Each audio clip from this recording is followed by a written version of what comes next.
बंदी छोड़ सतगुरु रामपाल जी परमेश्वर जी की जय हो। परम पिता परमात्मा सारी सृष्टि के रचनहार कुल मालिक असंख्य ब्रह्मांडों के स्वामी जगत गुरु तीनों लोकों में प्रवेश करके सबका धारण पोषण करने वाले राजाधिराज आत्माधार नाथों के नाथ देवों के देव महादेव सर्वेश्वर महेश्वर मृत्युंजय अजरो अमर आदि अनादि सनातनी प्रभु जगत पिता जगदीश्वर श्री श्री 1008 की उपाधि के वास्तविक अधिकारी अकाल मूरत सौद स्वरूपी राम वासुदेव सर्वगतम ब्रह्म परम पूज्य प्रथम पूज्य परम संत परम पुरुष परम धनी परम दयालु सत्य कबीर हक्का कबीर अल्लाहु कबीर अल्लाहु अकबर बाखबर अल्लाह ताला जगत के तारणहार जगत के मुक्तिदाता जगत के जगन्नाथ हारे के सहारे हिंदुओं के राम मुसलमानों के अल्लाह सिखों के वाहिगुरु ईसाइयों के मसीह दया के सागर दयानिधि करुणा के सागर करुणानिधि स्वयंभू परिभू संकट मोचन कष्ट हरण मंगल कर्ण दुख भंजन अविगत कबीर निर्विकार निर्विषम परमात्मा अलय अलेख सतगुरु आदि अनादि सतगुरु असली मर्यादा पुरुषोत्तम असली राम असली कृष्ण असली घनश्याम असली मुरारी राजाओं के राजा महाराजाओं के महाराजा शहंशाहों के शहंशाह सम्राटों के सम्राट भगवानों के भगवान अल्लाहों के अल्लाह प्रभुओं के प्रभु मसीहाओं के मसीह सच्चे वाहिगुरु बाबाओं के बाबा पीरों के पीर सेठों के सेठ जगत सेठ सावड़सा सेठ सर्वगुण संपन्न अनंत कोटि कलाओं के स्वामी अनंत कोटि ब्रह्मांडों के नायक योगियों में महायोगी ध्यानियों में महाध्यानी सिद्धों में परम सिद्ध ज्ञानियों में तत्वज्ञानी ब्रह्म ज्ञानी महाज्ञानी परम ज्ञानी सर्वश्रेष्ठ ज्ञानी विज्ञानी युवा कबीर समर्थ कबीर असंवात अमित ओझा सच्चे रहनुमा करीम अल्लाह सुभान अल्लाह दुनिया के अंतिम पैगंबर 8 सितंबर 1951 से गांव धनाना जिला सोनीपत हरियाणा भारतवर्ष की पावन भूमि पे प्रकट रियल कल्कि भगवान श्री नारायण साकार हरि श्री बाबा साहेब नूर अनंत परमात्मा सच्चे दरवेश सच्चे बाखबर संत श्रोमणी सतगुरु रामपाल जी परमेश्वर जी के चरण कमल में साध संगति से जुड़े हुए देश विदेश से आप और हम सभी सतसेवक भाई बहनों का अनंत कोटि दंडवत प्रणाम।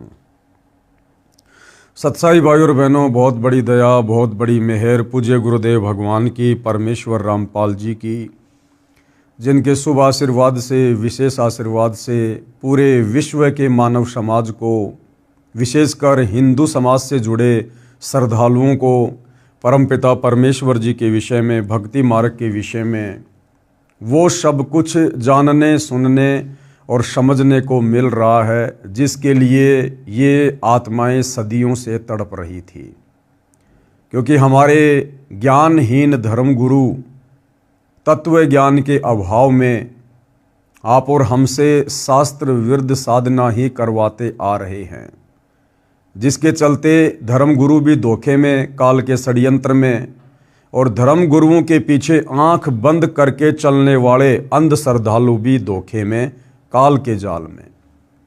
अब परमपिता परमेश्वर जी ने स्वयं सतलोक से चलकर पृथ्वी पर प्रकट होकर तत्वदर्शी संत की भूमिका करके आप और हमारे ऊपर रहम किया है, बड़ी दया की है, जिन्होंने इन धर्मशास्त्रों के सार को निकाल कर हमारे सामने पेश कर दिया है और अब हमें बड़ी आसानी हो गई है परमात्मा की पहचान करने में। पहले हम जिस भक्ति को पहाड़ से भी कठिन माना करते थे, आज उस भक्ति को और उन धर्मशास्त्रों को जो हमारे लिए पहेलियां बनी हुई थी, आज सतगुरु रामपाल जी ने पहली कक्षा का कायदा बना दिया है, हमें उंगलियों पर रटवा दिया है। परमात्मा कौन है, कैसा है, कहाँ रहता है, क्या लीला करता है, कैसे वो प्राप्त होता है और परमात्मा से मिलने वाले सुख कैसे प्राप्त हों। साथ में परमेश्वर ने शास्त्र विरुद्ध साधना के अंतर्गत जो हम पहले श्री ब्रह्मा श्री विष्णु श्री शंकर जी को परमात्मा मानकर सर्वेश्वर महेश्वर स्वयंभू मानकर भक्ति किया करते थे, जिस भक्ति के कारण हमें किसी प्रकार का कोई भी आध्यात्मिक लाभ प्राप्त नहीं हो रहा था, हमें किसी भी प्रकार से सुख की प्राप्ति नहीं हो रही थी, शरीर में रोग है तो बढ़ता ही जा रहा था। अब परमेश्वर ने दया करी, हमें सतभक्ति मार्ग वाली गति प्रदान की, जिसके चलते हमारे वो सांसारिक कार्य भी बड़ी आसानी से सुलभ हो रहे हैं। तो भाइयों और बहनों, ऐसे परमपिता परमेश्वर जी की भक्ति करने में हमने किसी भी प्रकार की कोई भी आनाकानी या आलस्य नहीं करना चाहिए, क्योंकि इस समर्थ परमात्मा कबीर देव की भक्ति हमें युगों युगों उपरांत नसीब होती है। तो भाइयों और बहनों, अपने कर कमल से पवित्र पुस्तक हिंदू साहिबान नहीं समझे गीता वेद पुराण, इसकी रचना करके गुरुदेव भगवान ने परमात्मा चाहने वाली आत्माओं पर बहुत बड़ा उपकार किया है। और निसंदेह भगत समाज इस पुस्तक को पढ़कर अथवा सतगुरु रामपाल जी के तत्व ज्ञान युक्त सत्संगों को सुनकर उनकी शरण ग्रहण करके अध्यात्म से जुड़कर और समस्त प्रकार के लाभ व सुख भी प्राप्त कर रहा है। तो भाइयों और बहनों, अब हम इसी दिशा में आगे बढ़ते हैं, क्योंकि पहले के वीडियो में हमने बहुत कुछ समझा है कि वास्तव में पूजा के योग्य परमात्मा कौन है, धार्मिक अनुष्ठानों में इष्ट मानकर पूजने योग्य परमात्मा कौन है, अध्यात्म में ब्रह्मा विष्णु महेश की स्थिति क्या है, इनके पिता काल ब्रह्म की स्थिति क्या है, दुर्गा जी की स्थिति क्या है, अन्य देवी देवताओं की पूजा सहायक है या हानिकारक है, कर्मकांड पाखंड पूजा इसका भक्ति मार्ग में क्या औचित्य है, ये तमाम प्रकार की जानकारी हम प्राप्त कर चुके हैं। और वह सर्वश्रेष्ठ परमात्मा कौन है जो तीनों लोकों में प्रवेश करके सबका धारण पोषण करता है, एकमात्र उसी की भक्ति करनी चाहिए।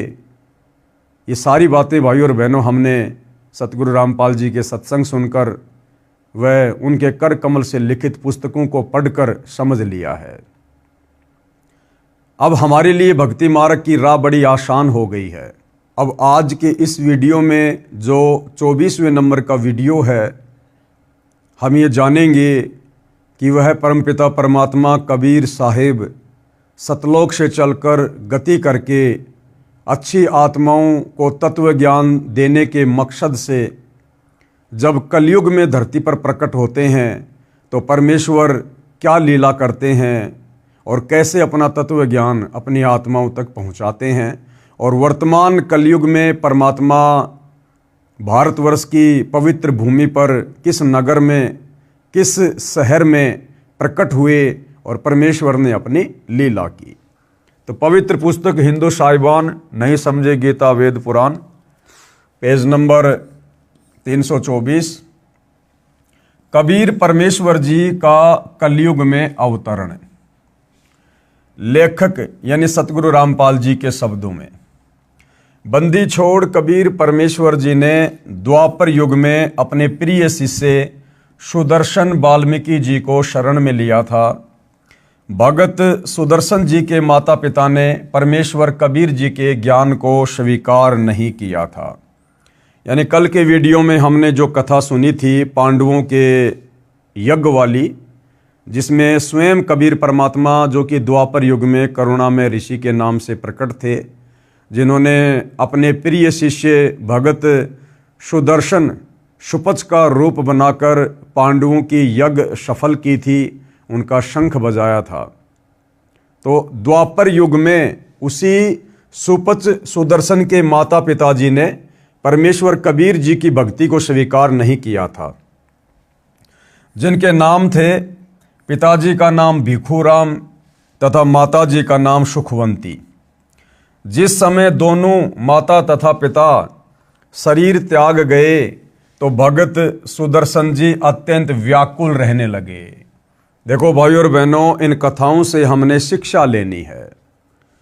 हम कलयुग के बिचली पीढ़ी वाले भक्तों को परमात्मा दृढ़ करने के लिए, काल के हर षड्यंत्र से परिचित करवाने के लिए, ताकि अंत समय में हम धोखा ना खा जाएं, जिस प्रकार से पहले के युगों में इन आत्माओं ने धोखा खाया।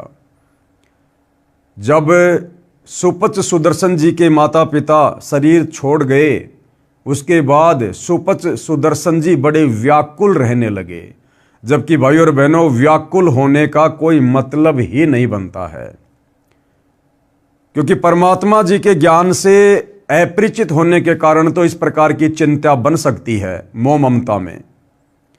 परंतु जब परमेश्वर ने आकर हमें तत्व ज्ञान से परिचित करवा दिया, सृष्टि रचना से परिचित करवा दिया, यहाँ के नकली रिश्ते नातों से परिचित करवा दिया कि हम तो खाली ऋण संबंधों के चलते एक दूसरे से जुड़े हुए हैं, बेटा बेटी के रिश्तों में, माता पिता के रिश्तों में, भाई बहनों के रिश्तों में, पति पत्नी के रिश्तों में हमें इस काल ने बांध रखा है। असल में हमारा ना कोई बेटा है, ना बेटी, ना माँ, ना बाप, ना पत्नी, ना भाई। हम सब परमपिता परमेश्वर कबीर जी की आत्माएं हैं। हम पहले सतलोक में रहा करते थे, अपनी गलती के चलते हम इस काल के लोक में फंस गए और हमारे संस्कार इतने बिगड़ गए कि अब उन संस्कारों के तहत हम एक दूसरे के रिश्ते नाते बने हुए हैं। कोई किसी को सुख देता है तो कोई किसी को दुख देता है। और परमात्मा जी भी अपनी वाणी में कहते हैं, भाई एक लेवा एक देवा दूतम, कोई किसी का पिता नहीं पूतम, ऋण संबंध जुड़े सब नाता, अंत सब बारा बाटा। सब अपना अपना संस्कार पूरा करके एक दिन चले जाएंगे अपने अपने रास्ते। तो सुदर्शन जी बड़े व्याकुल रहने लगे, जबकि भाई और बहनों ये गलती इस कलयुग की बिचली पीढ़ी में आप और हमने बिल्कुल भी नहीं करनी है, क्योंकि हमें गुरुदेव ने पूर्णतया तत्व ज्ञान से, मूल ज्ञान से परिचित करवा दिया है। हमने तो यहाँ से अपना पीछा छुड़वाना है।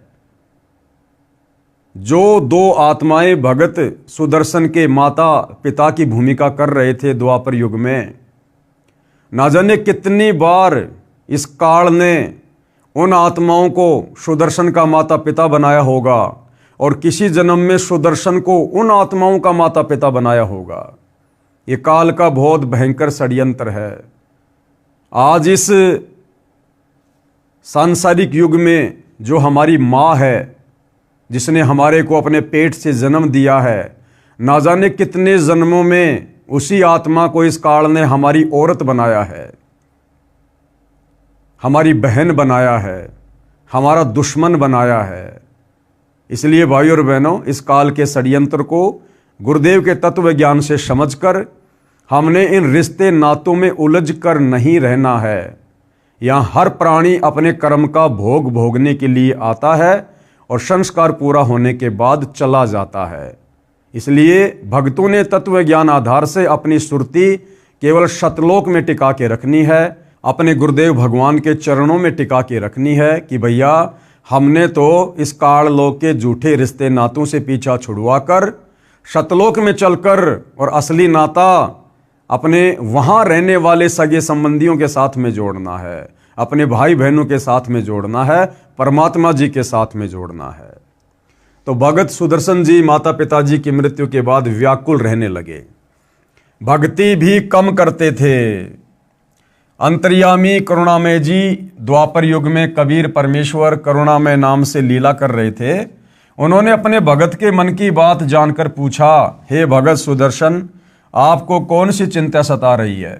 क्या माता पिता का वियोग सता रहा है या कोई अन्य पारिवारिक समस्या है? मुझे बताइए। भगत सुदर्शन जी ने कहा, हे बंदी छोड़, हे अंतर्यामी, आप सर्वज्ञ हैं, आप बाहर भीतर की सर्व स्थिति से परिचित हैं। हे प्रभु, मुझे मेरे माता पिता के निधन का दुख नहीं है, क्योंकि वे बहुत वृद्ध हो चुके थे। आपने बताया है कि ये 5 तत्व का पुतला एक दिन नष्ट होना है। मुझे चिंता सता रही है कि मेरे माता पिता अत्यंत पुण्यात्मा, दयालु तथा धर्मात्मा थे। उन्होंने अपनी भक्ति लोकवेद अनुसार की थी, जो शास्त्र विधि के विरुद्ध थी, जिस कारण से उनका मानव जीवन व्यर्थ गया। अब पता नहीं किस प्राणी की योनि में कष्ट उठा रहे होंगे। आपसे नम्र निवेदन आपका दास करता है, कि कभी मेरे माता पिता मानव शरीर प्राप्त करें तो उन्हें अपनी शरण में लेना परमेश्वर, तथा उन्हें भी भवसागर से यानी काल ब्रह्म के लोक से पार करना मेरे दाता। मुझे यही चिंता सता रही है। अब परमात्मा ने भी वही पूछा था, लेकिन भगत ने घुमा फिरा के कह दिया कि आप तो अंतर्यामी हो, जानी जान हो, मुझे मेरे माता पिता की मृत्यु का कोई गम नहीं है। गम क्यों नहीं है भाई? उनके मरने से पहले तो व्याकुल नहीं रहता था, उनके मरने से पहले तो चिंतित नहीं था। अब मरने के बाद में व्याकुलता क्यों, चिंता क्यों? तो बात वही थी भाई और बहनों, घुमा फिरा के। लेकिन हम जीव हैं, हमारी आदत है बातों को घुमा फिरा के करने की। परमेश्वर कबीर जी ने सोचा कि ये भोला भगत सुदर्शन माता पिता के मोह में फंसकर काल जाल में ही रहेगा। काल ब्रह्म ने मोह रूपी पास बहुत दृढ़ बना रखा है। ये विचार कर परमेश्वर कबीर जी ने कहा, हे भगत सुदर्शन, आप चिंता मत करो, मैं आपके माता पिता को अवश्य शरण में लूंगा तथा पार करके ही दम लूंगा। अब देखो भाई और बहनों, अगर भगत सुदर्शन जी ने परमात्मा के ज्ञान को अच्छे से समझ लिया होता तो उन्हें चिंता करने की कोई आवश्यकता ही नहीं थी। ठीक है, उसके माता पिता परमात्मा के शरण में नहीं थे, लेकिन भगत सुदर्शन को यह भी ज्ञान होना चाहिए कि परमात्मा का विधान है कि अगर किसी परिवार में कोई भगत दृढ़ होकर मर्यादा में रहकर भक्ति करेगा तो परमात्मा उसकी पिछली 7 पीढ़ियों तक के जो पूर्वज हैं, जो मर चुके हैं, उनको भी अन्य पशु पक्षी की योनियों में नहीं जाने देगा, उनको मनुष्य जन्म ही देगा और कभी न कभी अपनी शरण में लेकर उनका भी उद्धार करेगा। तो इस आधार से भी भगत सुदर्शन जी ने चिंता नहीं करनी चाहिए थी। आप सत्य लोग जाओ, ये चिंता छोड़ो। परमेश्वर कबीर जी के आश्वासन के पश्चात भगत सुदर्शन जी सत्य साधना करके सतलोक को गया, पूर्ण मोक्ष प्राप्त किया। अब पूर्ण मोक्ष प्राप्त करने का मतलब है भाई और बहनों, इस वर्तमान कलयुग की बिचली पीढ़ी में भगत सुदर्शन जी ने फिर से मनुष्य जन्म लेना पड़ेगा। यह है वो पार करने का समय, पूर्ण मोक्ष प्राप्त करने का समय, सनातन परम धाम को प्राप्त करने का समय। आज से पहले सतयुग, त्रेता, द्वापर और कलयुग की प्रथम पीढ़ी में केवल पूज्य गुरुदेव भगवान ने हमारी बैटरी चार्ज की ताकि हमें मनुष्य जन्म मिलते रहें। और वर्तमान कलयुग में सन 1994 से जो गुरुदेव ने अपना यथार्थ 13वां कबीर पंथ शुरू करना था, उस समय आकर मनुष्य जन्म लेकर इस पंथ से जुड़कर फिर ही आत्मा का पूर्ण मोक्ष संभव है, अन्यथा नहीं। भगत सुदर्शन के माता पिता वाले जीवों के कलयुग के अन्य मानव जन्मों की जानकारी। अब भगत सुदर्शन के जो माता पिताजी थे द्वापर में, भिखू राम जी और सुखवंती जी, आगे चलकर उनको और कहां कहां मनुष्य जन्म प्राप्त हुए और वही आत्माएं कलयुग की प्रथम पीढ़ी में, यानी जब 650 साल पहले कबीर परमात्मा जी आए थे बनारस के, काशी के लहरतारा तालाब में कमल के विकसित फूल पर शिशु रूप में, तो जो नीरू और नीमा थे जो परमात्मा को उठाकर घर ले गए थे, वो नीरू और नीमा द्वापर युग वाले भगत सुदर्शन जी के माता पिता ही थे, यानी भिखू और सुखवंती वाली आत्माएं ही थी जो परमेश्वर जी ने सुदर्शन जी से वायदा किया था कि मैं तेरे माता पिता को शरण में अवश्य लूंगा। प्रथम बार कुलपति ब्राह्मण पिता तथा माहेश्वरी माता रूप में जन्मे, यानी द्वापर के बाद दोनों का विवाह हुआ परंतु संतान नहीं हुई। एक दिन महेश्वरी जी सूर्य की उपासना करते हुए हाथ फैलाकर पुत्र मांग रही थी। उसी समय कबीर परमेश्वर जी उनके हाथों में बालक रूप बनकर प्रकट हो गए। सूर्य का पारितोष यानी तोहफा जानकर बालक को घर ले गई।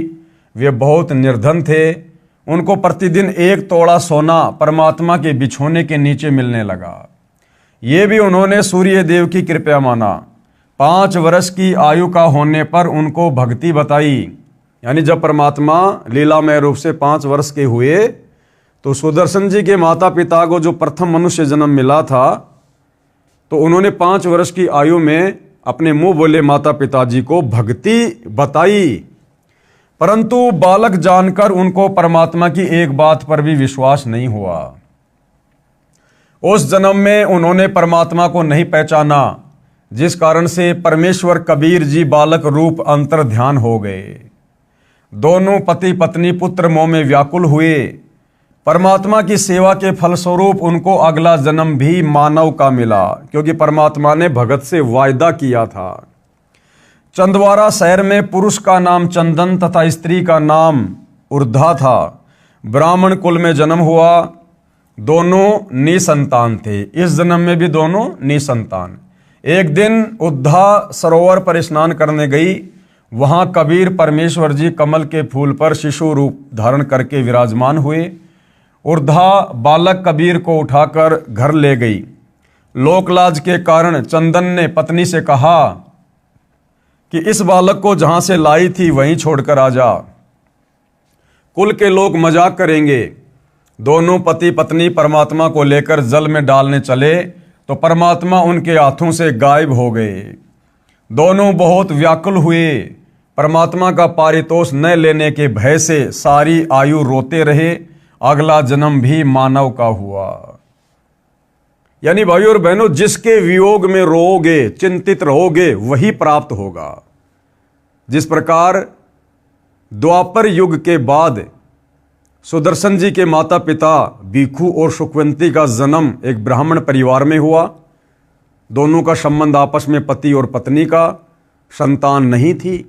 फिर उनको परमात्मा जी मिले, लेकिन उन्होंने परमात्मा को ना पहचान कर उनकी एक भी बात को स्वीकार नहीं किया। जब परमात्मा 5 वर्ष की आयु के बाद उनको भक्ति समझाने लगे, उसके बाद परमात्मा अंतर्ध्यान हो गए, गायब हो गए। अपने उस पुत्र के वियोग में आजीवन दोनों चिंतित रहे, व्याकुल रहे। अब वो पुत्र कौन था? परमात्मा। सारी जिंदगी वो किसकी याद में रोए? उसी बालक रूप परमात्मा की याद में। तो अगले जन्म में भाइयों और बहनों वही परमात्मा उनको फिर से मिले। क्यों? क्योंकि वो जिसके वियोग में रो रहे थे, जिसकी चिंता में रो रहे थे, इस काललोक के विधान अनुसार उनको वही प्राप्त होता है। गीता अध्याय 8 श्लोक नंबर 6 की अर्जुन, अंत समय में यह प्राणी शरीर त्यागते समय जिस भी भाव में भावित होता है उसका वही जन्म होता है। तो परमात्मा के वियोग में रोए तो अगले जन्म में भी उनको मनुष्य जन्म मिला। और इसी प्रकार से एक तालाब पर कमल के विकसित फूल पर वही कबीर परमात्मा उनको फिर से बालक रूप में मिले, शिशु रूप में मिले। और उस मनुष्य जन्म में भी उन्होंने परमात्मा को नहीं पहचाना। यानी उसकी पत्नी जो सरोवर से परमात्मा को लेकर आई थी, तो उसके पति ने कहा लोकलाज के कारण कि जहां से लाई है वहीं छोड़ के आ जा। तो दोनों वापस वहीं परमात्मा को छोड़ने गए तो परमात्मा उनके हाथों से गायब हो गए, अंतर्ध्यान हो गए। फिर पूरी जिंदगी वो परमात्मा के वियोग में रोए। और भाइयों और बहनों, परमात्मा के वियोग में रोने के कारण फिर अगला जन्म भी उनको स्त्री और पुरुष का मिला। कलयुग के प्रथम चरण में नीरू और नीमा का। और वही परमात्मा फिर से उनको मिला और परमेश्वर ने उनको निमित्त बनाकर अपनी परवरिश करवाई। यानी भाइयों और बहनों, हम जिसके वियोग में व्याकुल रहेंगे, चिंतित रहेंगे, हमें वही प्राप्त होगा। तो बहुत गहरी शिक्षा है भाइयों और बहनों। अब हम भक्तों को परमात्मा ने तत्व ज्ञान देकर इस गंदे लोक की वास्तविकता से, इस काल लोक की सच्चाई से, यहाँ के झूठे रिश्ते नातों की सच्चाई से हमें परिचित करवा दिया है। इसलिए हमने यहाँ की किसी भी नश्वर संपत्ति के मोह में, यहाँ के क्षणभंगुर बेटा बेटी भाई बंधु रिश्तेदारों के मोह में या अन्य भौतिक वस्तुओं के मोह में व्याकुल नहीं रहना, चिंतित नहीं रहना। हमने चिंतित रहना है केवल अपने मोक्ष को लेकर कि हे भगवान, मेरा मोक्ष नहीं हुआ तो क्या होगा। हमने चिंतित रहना है अपने पूज्य गुरुदेव भगवान को लेकर कि हे गुरुदेव, यदि आपकी प्राप्ति नहीं हुई, यदि मेरी भक्ति सफल नहीं हुई, मुझे सतलोक की प्राप्ति नहीं हुई तो क्या होगा मालिक। तो भाइयों और बहनों, जिसकी हम चिंता करेंगे अंत समय में परमात्मा हमें वहीं ले जाकर बैठा देगा। कथा इस प्रकार है। भगत सुदर्शन वाल्मीकि के माता पिता वाले जीवों को कलयुग में तीसरा भी मानव शरीर प्राप्त हुआ। भारतवर्ष के काशी शहर में सुदर्शन के पिता वाले जीव ने एक ब्राह्मण के घर जन्म लिया तथा गौरी शंकर नाम रखा, जो आगे चलकर नीरू कहलाया। तथा सुदर्शन जी की माता वाले जीव ने भी एक ब्राह्मण के घर कन्या रूप में जन्म लिया तथा सरस्वती नाम रखा, जो आगे चलकर नीमा कहलाई। युवा होने पर दोनों का विवाह हुआ। गौरी शंकर ब्राह्मण भगवान शिव का उपासक था तथा शिव पुराण की कथा करके भगवान शिव की महिमा का गुणगान किया करता। गौरी शंकर निर्लोभी था। कथा करने से जो धन प्राप्त होता था उसे धर्म में ही लगाया करता था। जो व्यक्ति कथा करवाते थे तथा सुनते थे, सब गौरी शंकर ब्राह्मण के त्याग की प्रशंसा किया करते थे, जिस कारण से पूरी काशी में गौरी शंकर की प्रसिद्धि हो रही थी।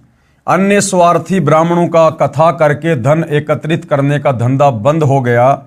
इस कारण से वे ब्राह्मण उस गौरी शंकर ब्राह्मण से ईर्ष्या रखते थे। इस बात का पता मुसलमानों को लगा कि एक गौरी शंकर ब्राह्मण काशी में हिंदू धर्म के प्रचार को जोर शोर से कर रहा है, क्योंकि भाइयों और बहनों उस समय काशी में मुसलमानों का दबदबा था, क्योंकि दिल्ली का बादशाह मुसलमान था सिकंदर लोदी, जिस कारण से हिंदू मुसलमानों से दबा करते थे। तो जब मुसलमानों को इस बात का पता चला कि ये गौरी शंकर नाम का ब्राह्मण हिंदू धर्म का कुछ ज़्यादा ही प्रचार प्रसार कर रहा है, इसको किस तरह बंद करें। मुसलमानों को पता चला कि काशी के सभी ब्राह्मण गौरी शंकर से ईर्ष्या रखते हैं। इस बात का लाभ मुसलमानों ने उठाया। गौरी शंकर व सरस्वती के घर के अंदर अपना पानी छिड़क दिया। किसने? मुसलमानों ने। अपना जूठा पानी उनके मुख पर लगा दिया, कपड़ों पर भी छिड़क दिया तथा आवाज़ लगा दी कि गौरी शंकर तथा सरस्वती मुसलमान बन गए हैं। जबरन उनको हिंदू से मुसलमान बना दिया। पुरुष का नाम नूर अली उर्फ नीरू तथा स्त्री का नाम नियामत उर्फ नीमा रखा। अन्य स्वार्थी ब्राह्मणों को पता चला तो उनका दाव लग गया। उन्होंने तुरंत ही ब्राह्मणों की पंचायत बुलाई तथा फैसला कर लिया कि गौरी शंकर तथा सरस्वती मुसलमान बन गए हैं। अब इनका ब्राह्मण समाज से कोई नाता नहीं रहा। इनका गंगा में स्नान करना, मंदिर में जाने तथा हिंदू ग्रंथों को पढ़ने पर प्रतिबंध लगा दिया गया। जबकि हकीकत का सभी ब्राह्मणों को पता था, लेकिन उनको खुशी हो रही थी कि अब हमारा धार्मिक धंधा अच्छे से चलेगा, अब हमें बढ़िया दान दक्षिणा मिलेगी। गौरी शंकर अर्थात नीरू जी कुछ दिन तो बहुत परेशान रहे। जो कथा करके धन आता था उसी से घर का निर्वाह चलता था। उसके बंद होने से रोटी के भी लाले पड़ गए। नीरू ने विचार करके अपने निर्वाह के लिए कपड़ा बुनने का कार्य प्रारंभ किया, जिस कारण से जुलाहा कहलाया।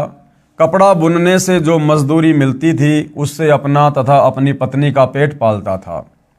जिस समय धन अधिक आ जाता तो उसको धर्म में लगा देता था। यानी भाइयों और बहनों, आप और हमारे लिए भी शिक्षा है कि उन्होंने कभी भी धन एकत्रित नहीं किया, जमा नहीं किया। वो परमात्मा पर विश्वास करके चलते थे, जबकि उनको उस समय तक ना ही तो परमात्मा मिला था, ना उनको तत्व ज्ञान की प्राप्ति हुई थी। विवाह को कई वर्ष बीत गए थे, उनको कोई संतान नहीं हुई। दोनों पति पत्नी ने बच्चे होने के लिए बहुत अनुष्ठान किए, साधु संतों का आशीर्वाद भी लिया, परंतु कोई संतान नहीं हुई। हिंदुओं द्वारा उन दोनों का गंगा नदी में स्नान करना बंद कर दिया गया था। उनके निवास स्थान से लगभग 4 किलोमीटर दूर एक लहर तारा नामक सरोवर था, जिसमें गंगा नदी का ही जल लहरों के द्वारा नीची पटरी के ऊपर से उछल कर आता था, इसलिए उस सरोवर का नाम लहर तारा पड़ा। उस तालाब में बड़े बड़े कमल के फूल उगे हुए थे। मुसलमानों ने गौरी शंकर का नाम नूर अली रखा, जो उर्फ नाम से नीरू कहलाया, तथा पत्नी का नाम नियामत रखा, जो उर्फ नाम से नीमा कहलाई। नीरू नीमा भले ही मुसलमान बन गए थे, परंतु अपने हृदय से साधना भगवान शंकर जी की ही किया करते थे तथा प्रतिदिन सवेरे सूर्योदय से पूर्व लहरतारा तालाब में स्नान करने जाया करते थे। अब नीरू और नीमा को किस प्रकार से उसी लहरतारा तालाब पर कबीर परमात्मा शिशु रूप में प्राप्त हुए। नीरू नीमा को कबीर परमात्मा की लहरतारा सरोवर में प्राप्ति। ज्येष्ठ मास की शुक्ल पूर्णमासी विक्रमी संवत 1455 सन 1398 सोमवार को भी ब्रह्म मुहूर्त का समय सूर्योदय से लगभग 1.5 घंटा पहले होता है, उसमें स्नान करने के लिए जा रहे थे। नीमा रास्ते में भगवान शंकर से प्रार्थना कर रही थी कि हे दीनानाथ, आप अपने दासों को भी एक बच्चा, एक बालक दे दो। आपके घर में क्या कमी है प्रभु, हमारा भी जीवन सफल हो जाएगा। दुनिया के व्यंग सुन सुनकर आत्मा दुखी हो जाती है। मुझ पापिन से ऐसी कौन सी गलती किस जन्म में हुई है जिस कारण मुझे बच्चे का मुख देखने को तरसना पड़ रहा है। जबकि भाई और बहनों, परमात्मा तो उनको इस बीमारी से दूर रख रहे थे। परमात्मा उन आत्माओं का मोक्ष करना चाहते थे, स्वयं बालक रूप में उनके घर में आना चाहते थे। हमारे पापों को क्षमा करो प्रभु, हमें भी एक बालक दे दो। ये कहकर नीमा फूट फूट कर रोने लगी। तब नीरू ने धैर्य दिलाते हुए कहा, हे नीमा, हमारे भाग्य में संतान नहीं है। यदि भाग्य में संतान होती तो प्रभु शिव अवश्य प्रदान कर देते। आप रो रो कर आंखें खराब कर लोगी। बालक भाग्य में है नहीं जो वृद्ध अवस्था में उंगली पकड़ लेता। आप मत रोवो, आपका बार बार रोना मेरे से देखा नहीं जाता। यह कहकर नीरू की आंखें भी भर आई। इसी तरह प्रभु की चर्चा व बालक प्राप्ति की याचना करते हुए उसी लहरतारा तालाब पर पहुंच गए। प्रथम नीमा ने प्रवेश किया, उसके पश्चात नीरू ने स्नान करने को तालाब में प्रवेश किया। सुबह का अंधेरा शीघ्र ही उजाले में बदल जाता है। जिस समय नीमा ने स्नान किया था उस समय तक तो अंधेरा था। जब कपड़े बदलकर पुनः तालाब पर उस कपड़ों को धोने के लिए गई जिसे पहनकर स्नान किया था, उस समय नीरू तालाब में प्रवेश करके गोते लगा लगाकर मल मल कर स्नान कर रहा था। नीमा की दृष्टि एक कमल के फूल पर पड़ी जिस पर कोई वस्तु हिल रही थी। देखो भाई और बहनों, ये परमेश्वर के प्रकट होने की कथा है। ये रियल में सत्यनारायण कथा है, सत्यनारायण कथा। आज से पहले हम भगवान विष्णु की कथाओं को सत्यनारायण की कथा मानकर बड़े ध्यान से सुना करते थे। कोई अनपढ़ होता था तो किसी पढ़े लिखे को बुलवाकर हाथ में पुस्तक देकर उससे सुना करते थे बड़े ध्यान से कि हमें पुण्य मिलेगा। जबकि विष्णु जी सत्यनारायण नहीं थे। असल में सत्यनारायण कबीर परमेश्वर हैं। कबीर परमेश्वर। नार प्लस आयन, नार यानी जल और आयन याना जल पर आने वाला, प्रकट होने वाला। तो असल में ये लीला चारों युगों में कबीर परमात्मा करते हैं नारायण की, जल पर आकर प्रकट होने की।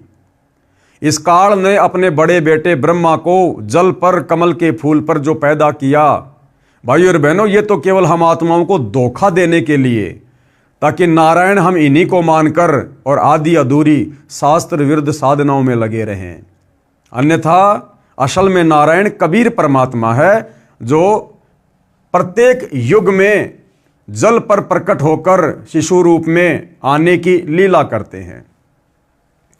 नीमा की दृष्टि एक कमल के फूल पर पड़ी जिस पर कोई वस्तु हिल रही थी।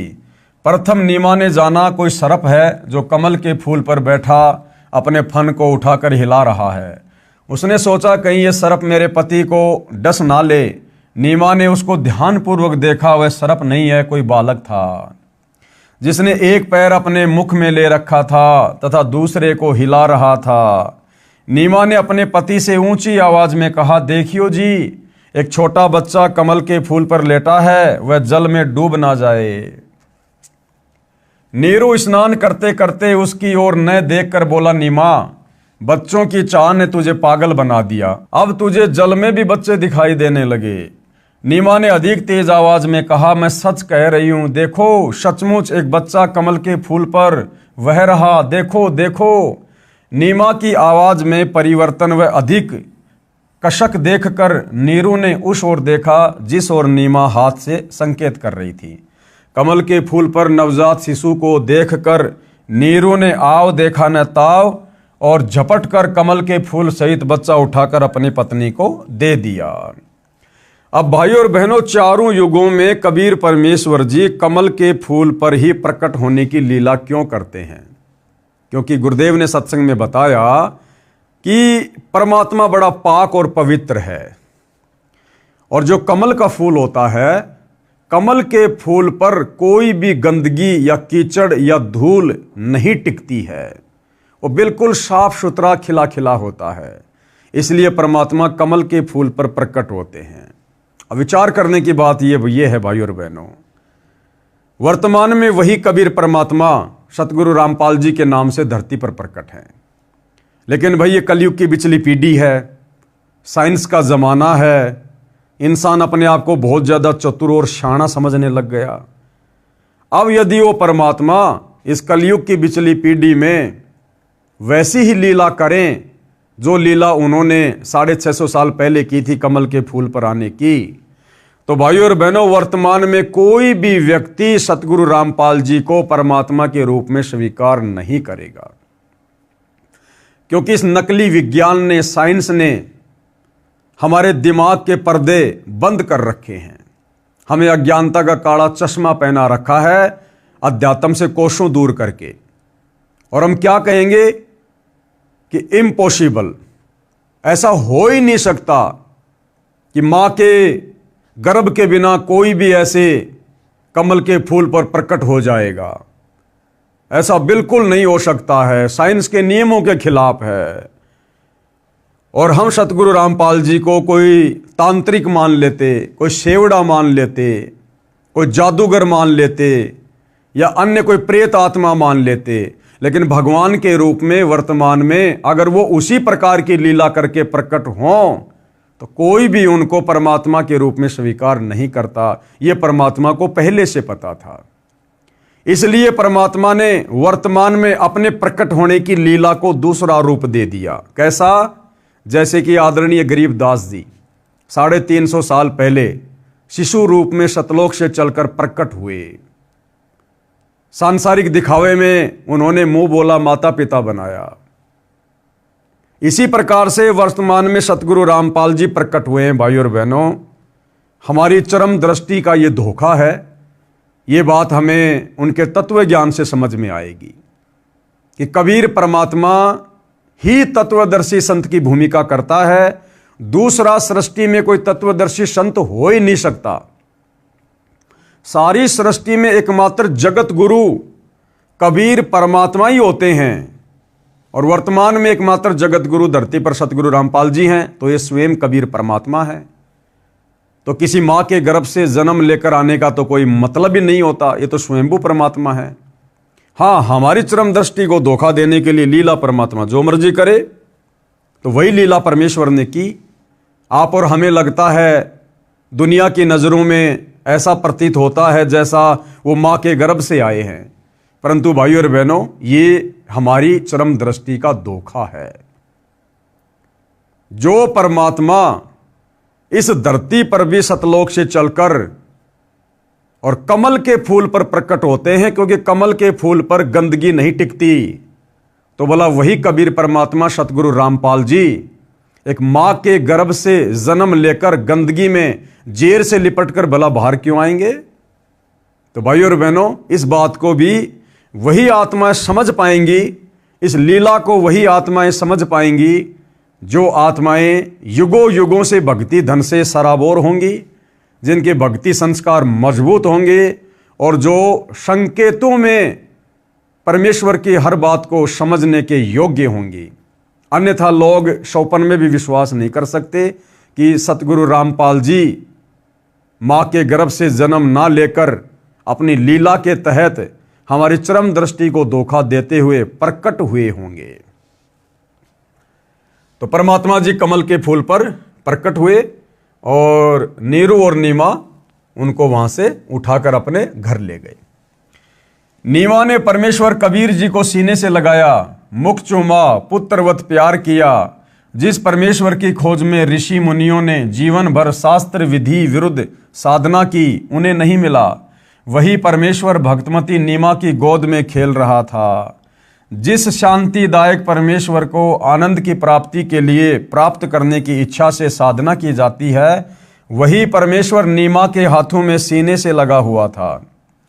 उस समय जो शीतलता व आनंद का अनुभव भगतमती नीमा को हो रहा था उसकी कल्पना ही की जा सकती है। नीरू स्नान करके जल से बाहर आया। नीरू ने सोचा यदि हम इस बच्चे को नगर में ले जाएंगे तो शहरवासी हम पर शक करेंगे, सोचेंगे कि ये किसी के बच्चे को चुरा कर लाए हैं, कहीं हमें नगर से निकाल ना दें। इस डर से नीरू ने अपनी पत्नी से कहा, नीमा इस बच्चे को यहीं छोड़ दे, इसी में अपना हित है। नीमा बोली, हे पतिदेव, यह भगवान शंकर का दिया खिलौना है। इस बच्चे ने पता नहीं मुझ पर क्या जादू कर दिया है कि मेरा मन इस बच्चे के वश हो गया है। अब भाई ये परमात्मा तो सबसे बड़ा जादूगर है, मैं इस बच्चे को नहीं त्याग सकती। नीरू ने नीमा को अपने मन की बात से अवगत करवाया, बताया कि ये बच्चा नगरवासी हमसे छीन लेंगे, पूछेंगे कहाँ से लाए हो, हम कहेंगे लहर तारा तालाब में कमल के फूल पर मिला है। हमारी बात पर कोई भी विश्वास नहीं करेगा, हो सकता है वे हमें नगर से भी निकाल दें। तब नीमा ने कहा, मैं इस बालक के साथ देश निकाला भी स्वीकार कर लूंगी, परंतु इस बच्चे को नहीं त्याग सकती। मैं अपनी मृत्यु को भी स्वीकार कर लूंगी, परंतु इस बच्चे से भिन्न नहीं रह सकूंगी। नीमा का हठ देखकर नीरू को क्रोध आ गया तथा अपने हाथ को थप्पड़ मारने की स्थिति में उठाकर आंखों में आंसू भरकर करुणा भरी आवाज में बोला, नीमा मैंने आज तक तेरी किसी भी बात को नहीं ठुकराया। ये जानकर कि हमारे कोई बच्चा नहीं है, मैंने तुझे पति तथा पिता दोनों का प्यार दिया है, तू मेरे नम्र स्वभाव का अनुचित लाभ उठा रही है। आज मेरी स्थिति को न समझकर अपने हठी स्वभाव से मुझे कष्ट दे रही है। विवाहित जीवन में नीरू ने प्रथम बार अपनी पत्नी की ओर थप्पड़ मारने के लिए हाथ उठाया था तथा कहा था कि या तो इस बच्चे को यहीं रख दे, वरना आज मैं तेरी बहुत पिटाई करूंगा। उसी समय नीमा के सीने से चिपके बालक रूपधारी परमेश्वर बोले, हे नीरू, आप मुझे अपने घर ले चलो, आप पर कोई आपत्ति नहीं आएगी। मैं सतलोक से चलकर तुम्हारे हित के लिए यहाँ आया हूँ। नवजात शिशु के मुख से उपरोक्त वचन सुनकर नीरू यानी नूर अली डर गया, कहीं यह कोई देव या पितर या कोई सिद्ध पुरुष न हो और मुझे श्राप दे दे। अब देखो भाइयों और बहनों, जब 650 साल पहले नीरू और नीमा जिन्होंने अपनी आंखों से कमल के फूल पर शिशु रूपधारी परमेश्वर कबीर को देखा, उठाया, और परमात्मा ने शिशु रूप में ही उनको संदेशा भी दिया, उसके बावजूद भी उन्होंने परमेश्वर को ना पहचान कर क्या समझा, क्या कह रहे हैं, वो दोनों डर गए, कहीं ये कोई देव या पितर या कोई सिद्ध पुरुष ना हो और मुझे श्राप ना दे दे। तो बोलो, अगर वर्तमान कलयुग की बिचली पीढ़ी में, इस भयंकर कलयुग में, साइंस के जमाने में, अगर सतगुरु रामपाल जी किसी तालाब में या जोहड़ में विकसित कमल के फूल पर प्रकट होने की लीला करते तो वर्तमान में भला उनको परमात्मा के रूप में कौन स्वीकार करता। इस डर से नीरू कुछ नहीं बोला, घर की ओर चल पड़ा। पीछे पीछे उसकी पत्नी परमेश्वर को प्यार करती हुई चल पड़ी। अब आगे की लीला। कबीर जी के सशरीर सत्यलोक से आने का साक्षी। सर्वप्रथम कबीर परमेश्वर जी को सतलोक से सशरीर शिशु रूप में आते हुए और उस लहर तारा तालाब में कमल के विकसित फूल पर प्रकट होते हुए किसने देखा था? कौन था साक्षी इस बात का? प्रतिदिन की तरह ज्येष्ठ मास की पूर्णमासी विक्रमी संवत 1455 1398 ईस्वी सोमवार को भी एक अष्टानंद नामक ऋषि, जो स्वामी रामानंद ऋषि जी के शिष्य थे, काशी शहर से बाहर बने तालाब लहरतारा तालाब के स्वच्छ जल में स्नान करने के लिए प्रतिदिन की तरह गए। ब्रह्म मुहूर्त का समय था। ब्रह्म मुहूर्त का समय सूर्योदय से लगभग 1.5 घंटा पहले का होता है। ऋषि अष्टानंद जी ने लहरतारा तालाब में स्नान किया। वे प्रतिदिन वहीं बैठकर कुछ समय अपनी पाठ पूजा किया करते थे। ऋषि अष्टानंद जी ध्यान मग्न होने की चेष्टा कर ही रहे थे, उसी समय आकाश से एक प्रकाश पुंज नीचे की ओर आता दिखाई दिया। वह इतना तेज प्रकाश था, उसे ऋषि जी की चरम दृष्टि सहन नहीं कर सकी। जैसे दोपहर के समय सूर्य की तरफ देखते हैं तो हमारी आंखें सहन नहीं कर पाती और बंद हो जाती है, और बंद आंखों में फिर सूर्य का छोटा छोटा गोला दिखाई देता है जो प्रकाश रहित होता है। उसे ऋषि जी की चरम दृष्टि सहन नहीं कर सकी। जिस प्रकार आंखें सूर्य की रोशनी को सहन नहीं कर पाती, सूर्य के प्रकाश को देखने के पश्चात आंखें बंद करने पर सूर्य का आकार दिखाई देता है, उसमें प्रकाश अधिक नहीं होता। इसी प्रकार प्रथम बार परमेश्वर के प्रकाश को देखने से ऋषि जी की आंखें बंद हो गई। बंद आंखों में शिशु को देखकर, यानी एक बालक को देखकर फिर से आंखें खोली। ऋषि अष्टानंद जी ने देखा कि वह प्रकाश लहरतारा तालाब पर उतर गया है, जिससे पूरा सरोवर प्रकाशमान हो गया तथा देखते ही देखते वह प्रकाश जलाशय के एक कोने में सिमट गया। ऋषि अष्टानंद जी ने सोचा, ये कैसा दृश्य मैंने देखा, ये मेरी भक्ति की उपलब्धि है या मेरा दृष्टि दोष है। इसके विषय में गुरुदेव स्वामी रामानंद जी से पूछूंगा। ये विचार करके ऋषि अष्टानंद जी अपनी शेष साधना को छोड़कर अपने पूज्य गुरुदेव के पास गए। स्वामी रामानंद जी को सर्व घटनाक्रम बताकर पूछा, है गुरुदेव, ये मेरी भक्ति की उपलब्धि है या मेरी कोई भ्रमणा है? मैंने प्रकाश आकाश से नीचे की ओर आते देखा, जिसे मेरी आंखें सहन नहीं कर सकी। आंखें बंद हुई तो नवजात शिशु दिखाई दिया। पुनः आंखें खोली तो उस प्रकाश से पूरा जलाशय ही जगमगा गया। पश्चात वह प्रकाश उस तालाब के एक कोने में सिमट गया। मैं आपसे कारण जानने की इच्छा से अपनी साधना बीच में ही छोड़कर आया हूं। कृपया मेरी शंका का समाधान कीजिए। अब पंडित रामानंद जी को जैसा भी ज्ञान था, उन्होंने अपने शिष्य की शंका का समाधान किया। ऋषि रामानंद स्वामी जी ने अपने शिष्य अष्टानंद से कहा, हे ब्राह्मण, ये न तो तेरी भक्ति की उपलब्धि है, न आपका दृष्टि दोष ही है। इस प्रकार की घटनाएं उस समय होती है जब ऊपर के लोकों से कोई देव पुरुष पृथ्वी पर अवतार धारण करने के लिए आते हैं। वह किसी स्त्री के गर्भ में निवास करता है। क्या कह रहे हैं रामानंद जी? कि जिस समय ऊपर के लोकों से कोई देव पुरुष पृथ्वी पर अवतार धारण करने आते हैं और फिर क्या करते हैं, वह किसी स्त्री के गर्भ में निवास करते हैं। अब भाइयों और बहनों, पंडित रामानंद जी को केवल इतना ही ज्ञान था कि परमात्मा ब्रह्मा विष्णु महेश हैं, और जब ये अवतार धारण करते हैं, पृथ्वी पर आते हैं, तो ये भी किसी माँ के गर्भ में जो है जन्म लेकर ही आगे चलकर अपनी लीला करते हैं। उनको केवल इतना ही पता था।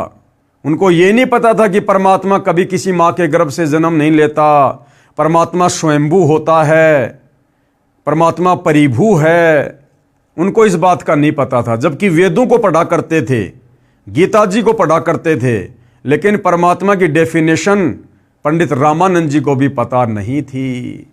तो उन्होंने अपने शिष्य से कहा कि ऊपर के लोक से कोई देव पुरुष आया है, अवतार धारण करेगा और किसी स्त्री के गर्भ में निवास करता है, फिर बालक रूप धारण करके नर लीला करके अपना अपेक्षित कार्य पूर्ण करता है।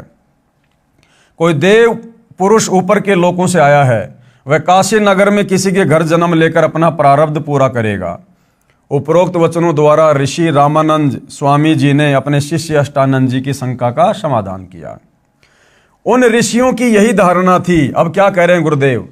उन ऋषियों की यही धारणा थी कि सर्व अवतार गण, यानी सभी अवतार माता के गर्भ से ही जन्म लेते हैं। और उनका कहना, उनका सोचना सही भी था भाइयों और बहनों, क्योंकि 21 ब्रह्मांड के जितने भी भगवान हैं, जब वो अवतार लेते हैं तो माँ के गर्भ से ही लेते हैं। परंतु वो पूर्ण परमात्मा, सारी सृष्टि का सृजनहार, जब वो स्वयं पृथ्वी पर आता है तो वो अपना अवतार खुद ही होता है। वो किसी माँ के गर्भ से जन्म लेकर फिर लीला नहीं करता है। उन ऋषियों की यही धारणा थी कि सभी अवतार गण माता के गर्भ से ही जन्म लेते हैं। बालक को लेकर नीरू तथा नीमा अपने घर जुलाहा मोहल्ला कॉलोनी में आए, जिस भी नर व नारी ने नवजात शिशु रूप में परमेश्वर कबीर जी को देखा तो वह देखता ही रह गया। अब नीरू को जिस बात का डर था कि भैया नगर कॉलोनी वाले मोहल्ले वाले जब बालक को देखेंगे तो तरह तरह के हमसे सवाल करेंगे, ये बच्चा तू कहाँ से उठा के ले आया, तुम्हारे तो कोई बच्चा ही नहीं था, तू बताता क्यों नहीं, कहाँ से लाया है, तुम लोग चोरी भी करने लग गए हो, हम राजा से शिकायत करेंगे। नीरू तो ये सोच रहा था और कबीर परमेश्वर जी ने किसी के मन में ये बात आने भी नहीं दी कि ये बच्चा कहाँ से आया। परमेश्वर का शरीर अति सुंदर था, आंख जैसे कमल का फूल हो, घुंघराले बाल, लंबे हाथ, लंबी लंबी उंगलियां, शरीर से मानो नूर झलक रहा हो, क्योंकि भाइयों और बहनों कबीर परमात्मा सावंत दे थे। लंबे लंबे हाथ यानी सावंत दे। एक सत्संग में पूज्य गुरुदेव भगवान ने बताया कि आदरणीय गरीबदास जी जो 350 साल पहले आए थे वो भी सावंत दे थे। आदरणीय गरीबदास जी के दोनों हाथ घुटने से नीचे तक जाया करते थे। कबीर परमेश्वर जी भी सावंत दे थे। अब भाइयों और बहनों वर्तमान कलयुग है तो परमात्मा ने कलयुग के हिसाब से लीला करनी पड़ती है। अगर सतगुरु रामपाल जी वर्तमान में सावंत दे की लीला करते तो भाइयों और बहनों ना जाने लोग उनके विषय में क्या क्या विचार उत्पन्न कर लेते कि भैया इनके शरीर में कोई कमी है, क्योंकि लोग भूल गए सावंत दे क्या होता है।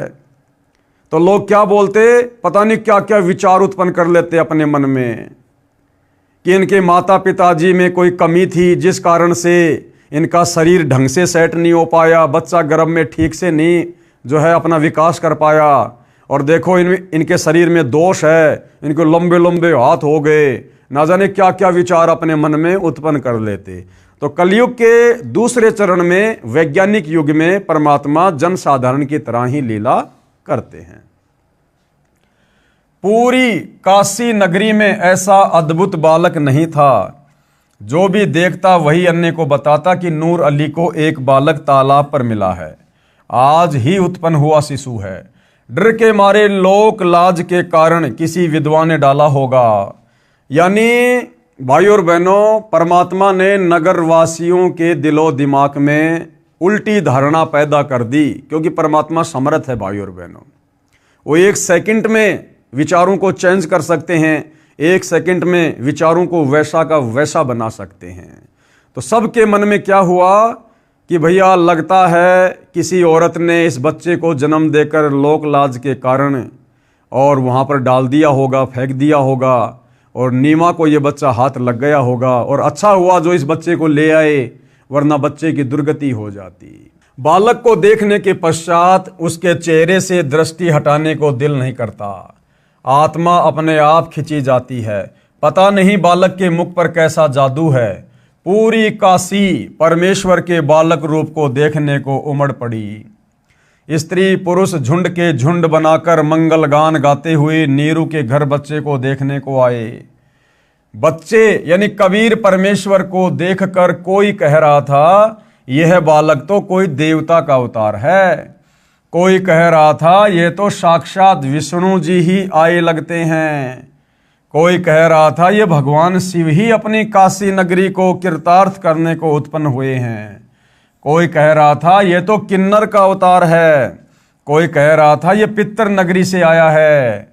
ये सर्व वार्ता सुनकर नीमा अप्रसन्न होकर कहती थी कि मेरे बच्चे के विषय में कुछ मत कहो, हे अल्लाह मेरे बच्चे की इनकी नज़र से रक्षा करना। तुमने कभी बच्चा देखा भी है या नहीं? ऐसे समूह के समूह मेरे बालक को देखने आ रहे हो।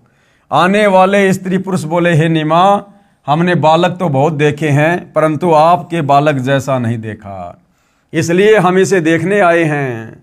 ऊपर अपने अपने लोकों से श्री ब्रह्मा जी, श्री विष्णु जी तथा श्री शिव जी भी झांक कर देखने लगे।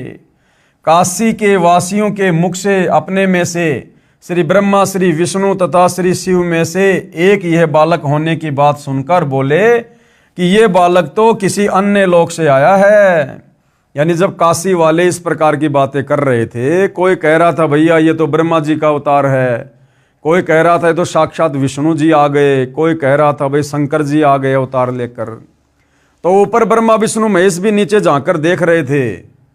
तो वो भी आपस में बातें कर रहे थे कि भाई ये हमारे में से तो कोई नहीं है, ये तो किसी दूसरे लोक से आया है, भाई कोई परमात्मा ही है, कोई तगड़ा ही महापुरुष है। इसके मूल स्थान से हम भी अपरिचित हैं। उन्होंने भी अपनी दिव्य दृष्टि लगा के देख ली, ब्रह्मा विष्णु महेश को भी पता नहीं चला। तो उन्होंने कहा कि ये तो किसी अपरिचित लोक से आया है। अब भाई और बहनों, वो तो अपरिचित लोक ही है हमारे लिए, तो सत्यलोक। इसके मूल स्थान से हम भी अपरिचित हैं, परंतु है बहुत शक्ति युक्त, कोई सिद्ध पुरुष है। शिशु कबीर परमेश्वर का नामांकन। अब जैसे छोटे बच्चे का नामकरण किया जाता है, नाम रखा जाता है, तो कबीर परमेश्वर जी का जब नाम रखने का समय आया तो परमेश्वर जी ने क्या और कैसी लीला की। नीरू यानी नूर अली तथा नीमा पहले हिंदू ब्राह्मण ब्राह्मणी थे। इस कारण लालचवश ब्राह्मण लड़के का नाम रखने आए। अब देखो कितने लोभी और लालची थे। पहले तो बड़े खुश हुए जब मुसलमानों ने जबरदस्ती अपना पानी छिड़क कर उनको जबरन मुसलमान बना दिया। अब जब उनके घर पर वो बच्चा आया तो ब्राह्मण दौड़ चले, ले लेके अपना भाई खाता, अपने वो जो भी उनके पोथी पाने होते हैं धार्मिक, कि हम बच्चे का नाम रखेंगे। क्यों? नामकरण करते समय 1 रुपया मिलता है। तो उस भिक्षा के लालच में, दान दक्षिणा के लालच में ब्राह्मण आ गए पहले लड़के का नाम रखने के लिए। उसी समय काजी मुसलमान भी अपनी पुस्तक कुरान शरीफ को लेकर लड़के का नाम रखने के लिए आ गए। उस समय दिल्ली में मुगल बादशाहों का शासन था जो पूरे भारतवर्ष पर शासन करते थे, जिस कारण हिंदू समाज मुसलमानों से दबता था। काजियों ने कहा लड़के का नामकरण हम मुसलमान विधि से करेंगे। अब ये मुसलमान हो चुके हैं, ये कहकर काजियों में मुख्य काजी ने कुरान शरीफ पुस्तक को कहीं से खोला।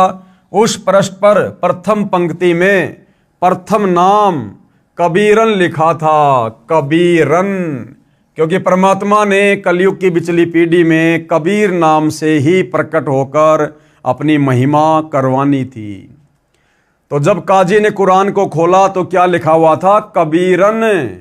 और ये मुसलमान काजी लोग क्या किया करते थे भाई और बहनों, जब किसी का नाम वगैरह रखा करते थे तो अपनी कुरान को कहीं से भी खोल लिया करते थे, और खोलते समय पहला जो अक्षर होता था उसी से वो बच्चे का नाम रखा करते थे। तो जैसे उन्होंने कुरान शरीफ खोली तो पहला शब्द क्या लिखा आया? कबीरन। काजियों ने सोचा कबीर नाम का अर्थ बड़ा होता है और इस छोटे जाति जुलाहे अर्थात धानक के बालक का नाम कबीर रखना शोभा नहीं देगा। यानी हृदय से तो मुसलमान भी उनको मुसलमान नहीं मान रहे थे, उनको हिंदू ही मान रहे थे। तो क्या सोचा मुसलमानों ने? इस छोटे जाति जुलाहे अर्थात धानक के बालक का नाम कबीर रखना शोभा नहीं देगा, ये तो ऊंचे घरानों के बच्चों के नाम रखने योग्य हैं। शिशु रूपधारी परमेश्वर काजियों के मन के दोष को जानते थे। काजियों ने पुनः पवित्र कुरान शरीफ को नाम रखने के मकसद से खोला। उन दोनों पेजों पर कबीर कबीर कबीर अक्षर लिखे थे, अन्य कोई लेख ही नहीं था। काजियों ने फिर कुरान शरीफ को खोला, उन पृष्ठों पर भी कबीर कबीर कबीर कबीर ही लिखा था।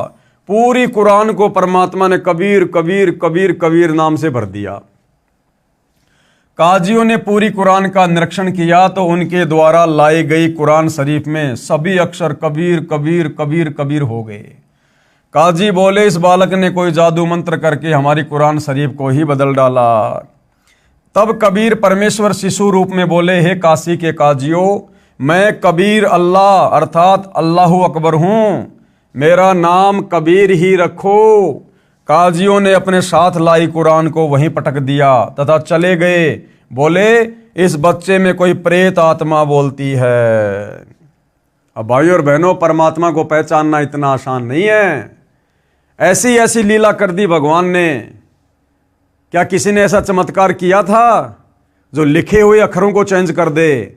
उसके बावजूद भी इस काल प्रेरित हम काजियों ने, मुल्लाओं ने, पंडितों ने, ब्राह्मणों ने परमेश्वर जी को नहीं पहचाना।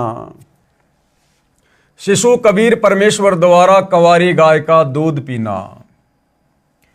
बालक कबीर को दूध पिलाने की कोशिश नीमा ने की तो परमेश्वर ने मुख बंद कर लिया।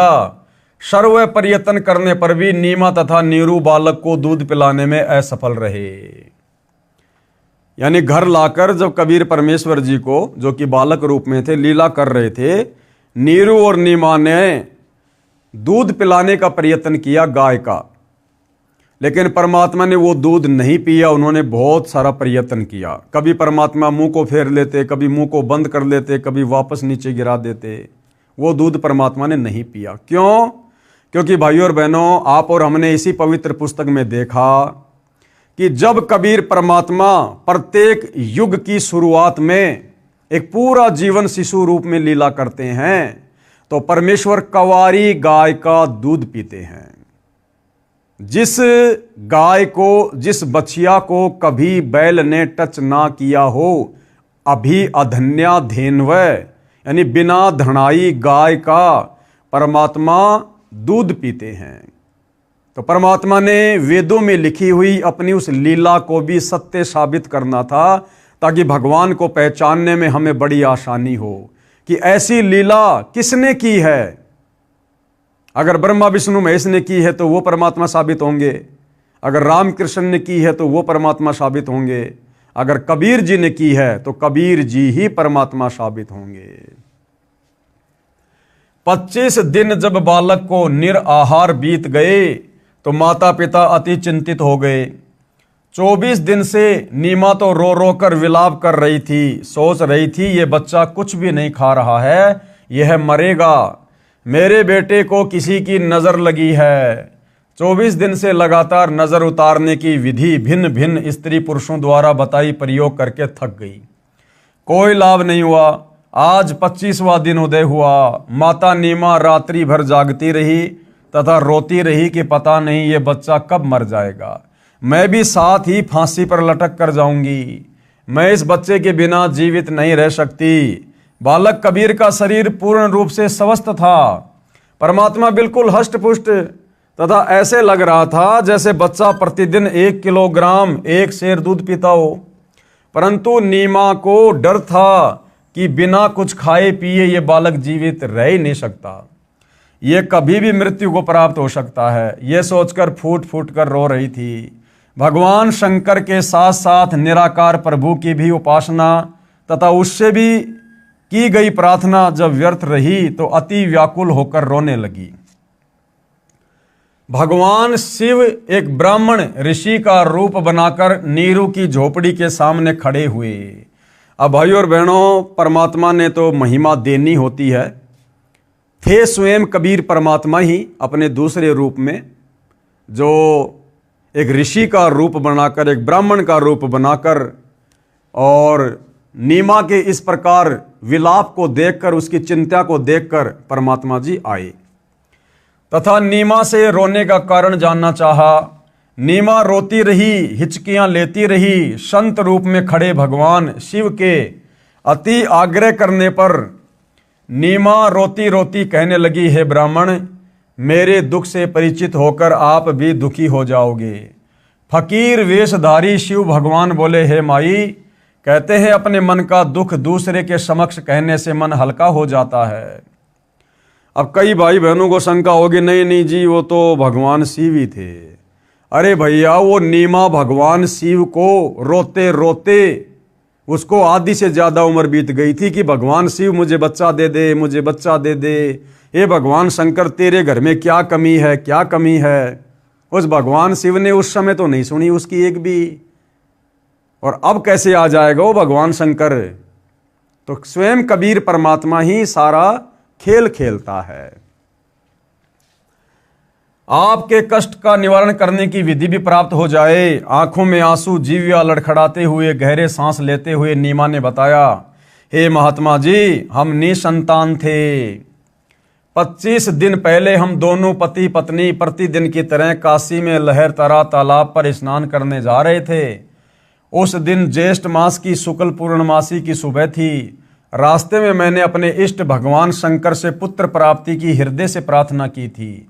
मेरी पुकार सुनकर दीनदयाल भगवान शंकर जी ने उसी दिन एक बालक लहर तारा तालाब में कमल के फूल पर हमें दिया। अब ये तो भाई और बहनों नीमा के अपने विचार हैं। बच्चे को प्राप्त करके हमारे हर्ष का कोई ठिकाना नहीं रहा। ये हर्ष अधिक समय तक नहीं रहा। इस बच्चे ने दूध नहीं पिया। सब प्रयत्न करके हम थक चुके हैं। आज इस बच्चे को 25वां दिन है, कुछ भी आहार नहीं किया है। यह बालक मरेगा, इसके साथ ही मैं आत्महत्या करूंगी। मैं इसकी मृत्यु की प्रतीक्षा कर रही हूं। सारी रात्रि बैठकर तथा रो रो कर व्यतीत की है। मैं भगवान शंकर से प्रार्थना कर रही हूं कि हे भगवान, इससे अच्छा तो ये बालक ना देते। अब इस बच्चे में इतनी ममता हो गई है कि मैं इसके बिना जीवित नहीं रह सकूंगी। नीमा के मुख से सारी कथा सुनकर साधु रूपधारी भगवान शंकर ने कहा, आपका बालक मुझे दिखाइए। नीमा ने बालक को पालने से उठाकर ऋषि के समक्ष प्रस्तुत किया। दोनों प्रभुओं की आपस में दृष्टि मिली। भगवान शंकर जी ने शिशु कबीर जी को अपने हाथों में ग्रहण किया तथा मस्तिष्क की रेखाएं व हस्त रेखाएं देखकर बोले, नीमा, आपके बेटे की लंबी आयु है, ये मरने वाला नहीं है। देख कितना स्वस्थ है, कमल जैसा चेहरा खिला है। नीमा ने कहा, हे विप्रवर, बनावटी सांत्वना से मुझे संतोष होने वाला नहीं है। बच्चा दूध पिएगा तो मुझे सुख की सांस आएगी। 25 दिन के बालक का रूप धारण किए परमेश्वर कबीर जी ने भगवान शिव से कहा, हे भगवान, आप इन्हें कहो एक कंवारी गाय लाए। आप उस कंवारी गाय पर अपना आशीर्वाद भरा हस्त रखना, वह दूध देना प्रारंभ कर देगी। मैं उस कंवारी गाय का दूध पीऊंगा। वह गाय आजीवन बिना ब्याए अर्थात कुंवारी रहकर ही दूध दिया करेगी। उस दूध से मेरी परवरिश होगी। परमेश्वर कबीर जी तथा भगवान शंकर जी की 7 बार चर्चा हुई। शिवजी ने नीमा से कहा, आपका पति कहाँ है? नीमा ने अपने पति को पुकारा। वह भीगी आंखों से उपस्थित हुआ तथा ब्राह्मण को प्रणाम किया। ब्राह्मण ने कहा, नीरू, आप एक कंवारी गाय लाओ, वह दूध देगी। उस दूध को ये बालक पिएगा। नीरू कंवारी गाय ले आया तथा साथ में कुम्हार के घर से एक ताजा छोटा घड़ा यानी 4 किलोग्राम क्षमता का मिट्टी का पात्र भी लेकर आया। परमेश्वर कबीर जी के आदेश अनुसार विप्र रूपधारी शिव जी ने उस कंवारी गाय की पीठ पर हाथ मारा। जैसे थपकी लगाते हैं, गौ माता के थन लंबे लंबे हो गए तथा थनों से दूध की धार बह चली। नीरू को पहले ही वह पात्र थनों के नीचे रखने का आदेश दे रखा था। दूध का पात्र भरते ही थनों से दूध निकलना बंद हो गया। वह दूध शिशु रूपधारी परमेश्वर कबीर जी ने पिया। नीमा ने ब्राह्मण रूपधारी भगवान शिव के चरण लिए तथा कहा, आप तो साक्षात भगवान शिव के रूप हो। आपको भगवान शिव ने ही हमारी पुकार सुनकर भेजा है। अब देखो भाई और बहनों, एक और बहुत भयंकर काल का षड्यंत्र है आप और हम सभी जीवात्माओं को भ्रमित करने के लिए। इस काल ने अपने तीनों बेटों के जो नाम रखे हैं, ब्रह्मा, विष्णु और शिव, ये नाम भी भाई और बहनों कबीर परमात्मा के ही नाम हैं। ब्रह्मा यानी सारी सृष्टि को रचने वाला, उत्पन्न करने वाला, असल में वो ब्रह्मा भी सतगुरु रामपाल जी हैं। विष्णु का अर्थ आपने वेदों में देख लिया, कबीर परमात्मा जी के लिए है कि अग्ने तनुर असी, विष्णवे तवा सोमस्य तनुर असी, कबीर अंभारी असी, बंभारी असी, सवर ज्योति रितधाम आशी। यानी जो परमात्मा तीनों लोकों में प्रवेश करके सबका पालन पोषण करता है, वह वास्तव में विष्णु है। और शिव यानी अविनाशी सत्य परमात्मा, तो वो भी कबीर परमात्मा ही है। दूसरा, इसने जो अवतार भेजे हैं, उन अवतारों के नाम भी इस परमात्मा के नाम पर रख दिए ताकि दुनिया भ्रमित रहे। राम, असल में राम कौन है? कबीर परमात्मा है।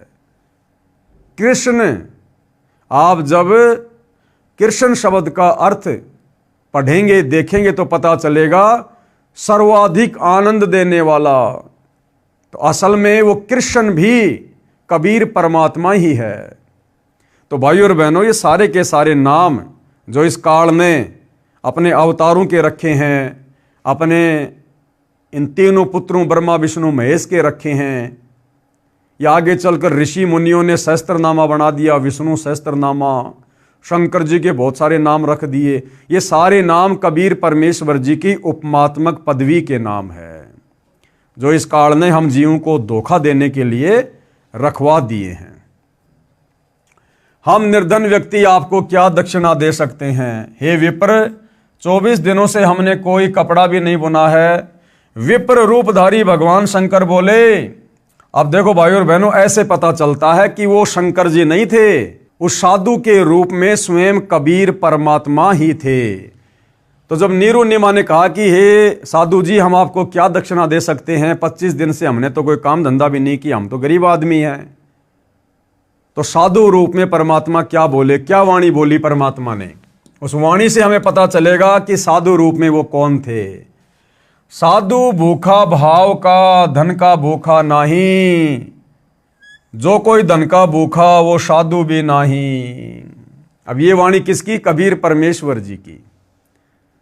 तो भाइयों और बहनों, स्वयं कबीर परमात्मा जी थे। इस वाणी को बोलकर फिर उन्होंने ये साबित कर दिया कि कोई शंकर वंकर जी नहीं थे, स्वयं कबीर परमात्मा ही थे। ये कहकर विप्र रूपधारी शिव जी ने वहां से प्रस्थान किया। विशेष वर्णन अध्याय ज्ञान सागर के पृष्ठ 74 तथा शवशम वेदबोध के पृष्ठ 134 पर भी है, जो इस प्रकार है, यानी कबीर सागर में लिखा हुआ है, कबीर सागर के ज्ञान सागर के पेज 74 पर। सुत काशी को ले चले लोग देखन तहां आए, यानी नीरू और नीमा बालक रूपधारी कबीर परमेश्वर को अपने घर ले चले तो काशी के लोग देखने के लिए आने लगे। अन्न पानी भक्षय नहीं, जुल्हा शोक जनाए। और 25 दिन तक परमात्मा ने कुछ भी अन्न पानी नहीं खाया। इस बात से दुखी होकर जुल्हा यानी नीरू और नीमा दोनों शोक मनाने लगे, दुखी हो गए। तब जुल्हा मन कीन तिवाना, रामानंद सो कहे उत्पाना। तो नीरू फिर पंडित रामानंद जी के पास गए इसका उपाय जानने के लिए, क्योंकि उस समय पंडित रामानंद जी काशी में सुप्रसिद्ध ब्राह्मण थे। मैं सुत पायो बड़ा गुणवंता, कारण कौन भखे नहीं संता। तो नीरू ने कहा रामानंद जी से कि मैंने बड़े भाग्य से जो है एक पुत्र को मैंने प्राप्त किया है। और क्या कारण है रामानंद जी कि वो बच्चा कुछ भी नहीं खा रहा ना कुछ पी रहा।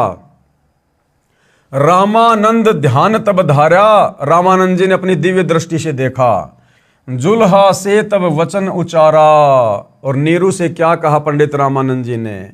पूर्व जन्म ते ब्राह्मण जाति, कि भैया पहले के जन्म में तू कोई ब्राह्मण जाति में था और हरि सेवा की नी बली बाती, और तूने भगवान की बहुत अच्छी सेवा की थी। कुछ सेवा तुम हरि की चूका, परंतु कहीं न कहीं तुम्हारे से भगवान की सेवा में चूक हो गई। ताते भयो जुल्हा का रूपा, जिस कारण से तेरे को धानक जाति में जन्म मिला है। पति प्रभु कह तोरी मान लीन्या, ताते उद्यान में शुद्धो दीन्या। लेकिन तेरी उस सेवा के बदले परमात्मा ने तुझे ऐसा गुणवान बच्चा दिया है। अब नीरू क्या कहने लगा? हे प्रभु जस कीन्यो तस पायो, आरत हो तव दर्शन आयो। सो कहिए उपाय गुसाई, बालक शुदावंत कछु खाई। हे परमात्मा, वो तो ठीक है, आपने जैसा बताया वैसा मुझे मिल गया। जैसी मेरी सेवा में कोई चूक चाक हो गई, मेरे को उसकी सजा मिल गई, जो भी हो गई। लेकिन अब मुझे कोई उपाय बताओ ताकि बच्चे की भूख शांत हो, बच्चा कुछ खाना पीना शुरू करे। तो रामानंद जी ने क्या कहा? रामानंद अस युक्ति विचारा, तव सुत कोई ज्ञानी अवतारा। कि भैया तेरा बेटा कोई ज्ञानी अवतार है। और बछिया जाही बैल नहीं लागा, सो लाई ठाट करो ते आगे। और तुम ऐसी बछिया लाओ जिसको कभी बैल ने छुआ भी ना हो। साखी दूध चले ते थनते, दूध ही धरो छिपाई। शुदावंत तब होवे, तभी दियो पिलाई। कि उस बछिया का दूध निकालो, दूध को छुपा के रखो, और जब बच्चा रोवे या जैसे कोई भी दूध पीने के लिए कहे, उसी समय उसको दूध पिलाओ। जुल्हा एक बछिया ले आवा। अब नीरू एक बछिया ले आया। चलो दूत कोई मर्म न पावा। चलो दूध जुल्हा हरसाना, राखो छिपाई कहूं नहीं जाना। और जब बछिया ने दूध दिया तो नीरू की खुशी का कोई ठिकाना नहीं रहा और दूध को छुपा के रख दिया। पीवत दूध बाल कबीरा, खेलत संतों संग जो मत धीरा। और परमात्मा ने फिर उस दूध को सहर्ष स्वीकार किया, पिया। ज्ञान सागर पेज 73 पर चौपाई। भगवान शंकर तथा कबीर बालक की चर्चा। नोट, यह प्रकरण अधूरा लिखा है, फिर भी समझने के लिए मेरे ऊपर कृपया है, यानी गुरुदेव भगवान कह रहे हैं अपने आप को छुपाते हुए। परमेश्वर कबीर जी की पहले ये वाणी पढ़े जो ज्ञान सागर के पेज 73 पर लिखी है, फिर अंत में सार ज्ञान ये दास रामपाल दास बताएगा। घर नहीं रहो पुरुष और नारी, मैं शिवसों असवचन उचारी। आन के बार बदत हो योग, आपन नार करत हो भोग। नोट, जो वाणी कोष्टक में लिखी है वे वाणी ज्ञान सागर में नहीं लिखी हैं, जो पुरातन कबीर ग्रंथ से ली गई हैं। ऐसा भ्रम जाल फैलाया, परम पुरुष का नाम मिटाया। काशी मरे तो जन्म न होई, स्वर्ग में बांस तास का सोई। मगर मरे तो गद्दा जन्म पावा, काशी मरे तो मोक्ष करावा। और पुन तुम सब जग ठग राख्या, काशी मरे हो अमर तुम भाख्या। जब शंकर होय तब काला, ब्रह्मांड किस हो बेहाला। तुम मरो और जन्म उठाओ, और इनको कैसे अमर कराओ। सुनो शंकर एक बात हमारी, एक मंगाओ धेनु कंवारी। 7 कोरा घट मंगवाओ, बछिया के पीठ हाथ फिराओ। दूध चलेगा थनते भाई, रुक जाएगा बर्तन भर जाई। सुनो बात देवी के पूता, हम आए जग जगावन सूता। पूर्ण पुरुष का ज्ञान बताऊं, दिव्य मंत्र दे अमर लोक पहुंचाऊं। तब तक नीरू जुल्हा आया, रामानंद ने जो समझाया। रामानंद की बात लागी खारी, दूध देवेगी गाय कंवारी। जब शंकर पंडित रूप में बोले, कंवारी धनु लाओ तोले। 7 कोरा घड़ा भी लाना, तास में धेनु दूध भराना। तब जुल्हा बछिया अरु बर्तन लाया, शंकर गाय पीठ हाथ लगाया। दूध दिया बछिया कंवारी, पिया कबीर बालक लीलाधारी। नीरू नीमा बहुते अरसाई, पंडित शिव की स्तुति गाई। कहे शंकर ये बालक नाही, इनकी महिमा कही न जाई। मस्तक रेख देख मैं बोलूं, इनकी समतुल काहे को तोलूं। ऐसा नक्षत्र देखा नाही, घूम लिया मैं सब ठाही। इतना कहाँ तब शंकर देवा, कबीर कहे बस कर भेवा। मेरा मरम न जानने कोई, चाहे ज्योति निरंजन होई। हम हैं अमर पुरुष अवतारा, भव से जीव उतारूं पारा। इतना सुन चले शंकर देवा, शिव चरण धर की नीरू नीमा सेवा। हे स्वामी मम भिक्षा लीजे, सब अपराध क्षमा हमरे कीजे। कह शंकर हम नहीं पंडित भिखारी, हम हैं शंकर त्रिपुरारी। साधु संत को भोजन कराना, तुम्हारे घर आए रहमाना। ज्ञान सुन शंकर लजा आई, अद्भुत ज्ञान सुन सिर चकराई। ऐसा निर्मल ज्ञान अनोखा, सचमुच हमार है नहीं मोखा। कबीर सागर अध्याय सवसम वेदबोध पेज नंबर 132 से 134 तक परमेश्वर कबीर जी की प्रकट होने वाली वाणी है, परंतु इसमें भी कुछ गड़बड़ कर रखी है। इन नकली कबीर पंथियों ने काल प्रेरणा से कबीर सागर में भी बहुत ज्यादा गड़बड़ कर रखी है। कहा कि जुलाहा नीरू अपनी पत्नी का गोना, यानी विवाह के बाद प्रथम बार अपनी पत्नी को उसके घर से लाने को गोना अर्थात मुकलावा कहते हैं। यह गलत है। जिस समय परमात्मा कबीर जी नीरू को मिले उस समय उनकी आयु लगभग 50 वर्ष की थी। अब विचार करो, गोने से आते समय कोई बालक मिल जाए तो कोई अपने घर नहीं रखता। वह पहले गांव तथा सरकार को बताता है, फिर उसको किसी निसंतान को दिया जाता है यदि कोई लेना चाहे तो, नहीं तो राजा उसको बाल गृह में रखता है या अनाथालय में छोड़ते हैं। नीमा ने तो बच्चे को छोड़ना ही नहीं चाहा था, फिर भी जो सच्चाई है वह वही है। हमने परमात्मा पाना है, उसको कैसे पाया जा सकता है, वह विधि सत्य है तो मोक्ष संभव है। ज्ञान इसलिए आवश्यक है कि विश्वास बने कि परमात्मा कौन है, कहाँ प्रमाण है, वह चेष्टा की जा रही है। अब केवल बालक कबीर जी ने कंवारी गाय का दूध पिया था, वे वाणी लिखता हूं सवसम वेदबोध पेज नंबर 134 से। पंडित निज निज भोन सिधारा, बिन भोजन बीते बहुबारा। बालक रूप तासु ग्रह रहेता, खान पान नाही कुछ गहता। जुलाहा तब मन में दुख पाई, भोजन करो कबीर गोसाई। जुलाहा जुलाही दुखित निहारी, तब हम तिनते वचन उचारी। कोरी एक बछिया ले आओ, कोरा भांडा एक मंगाओ, तत्क्षण जुलाहा चली जाई, गऊ की बछिया कोरी लाई। अब देखो भाई और बहनों, यहां सच्चाई लिख दी परमात्मा ने कि कोई शंकर भगवान आया था या परमात्मा ने ही सारी लीला की थी। देखो, जुलाहा जुलाही यानी नीरू और नीमा दुखित निहारी, यानी बहुत जब दुखी हो गए तब हम तिनते वचन उचारी।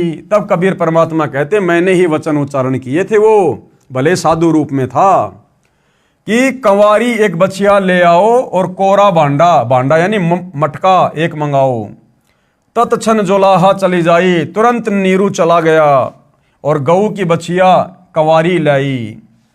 कोरा भांडा यानी बिल्कुल नया मटका एक ले आई, भांडा बछिया दोनों आई।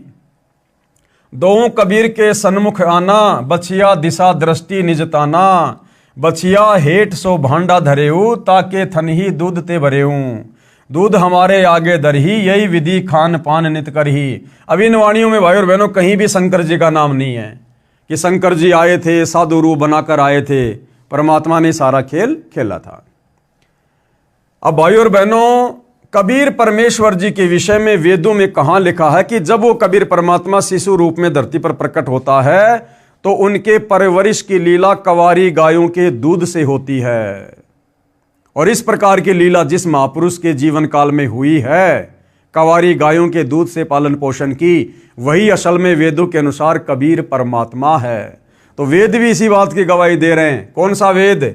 ऋग्वेद मंडल 9 सूक्त 1 और मंत्र 9 इसी बात की गवाही दे रहा है।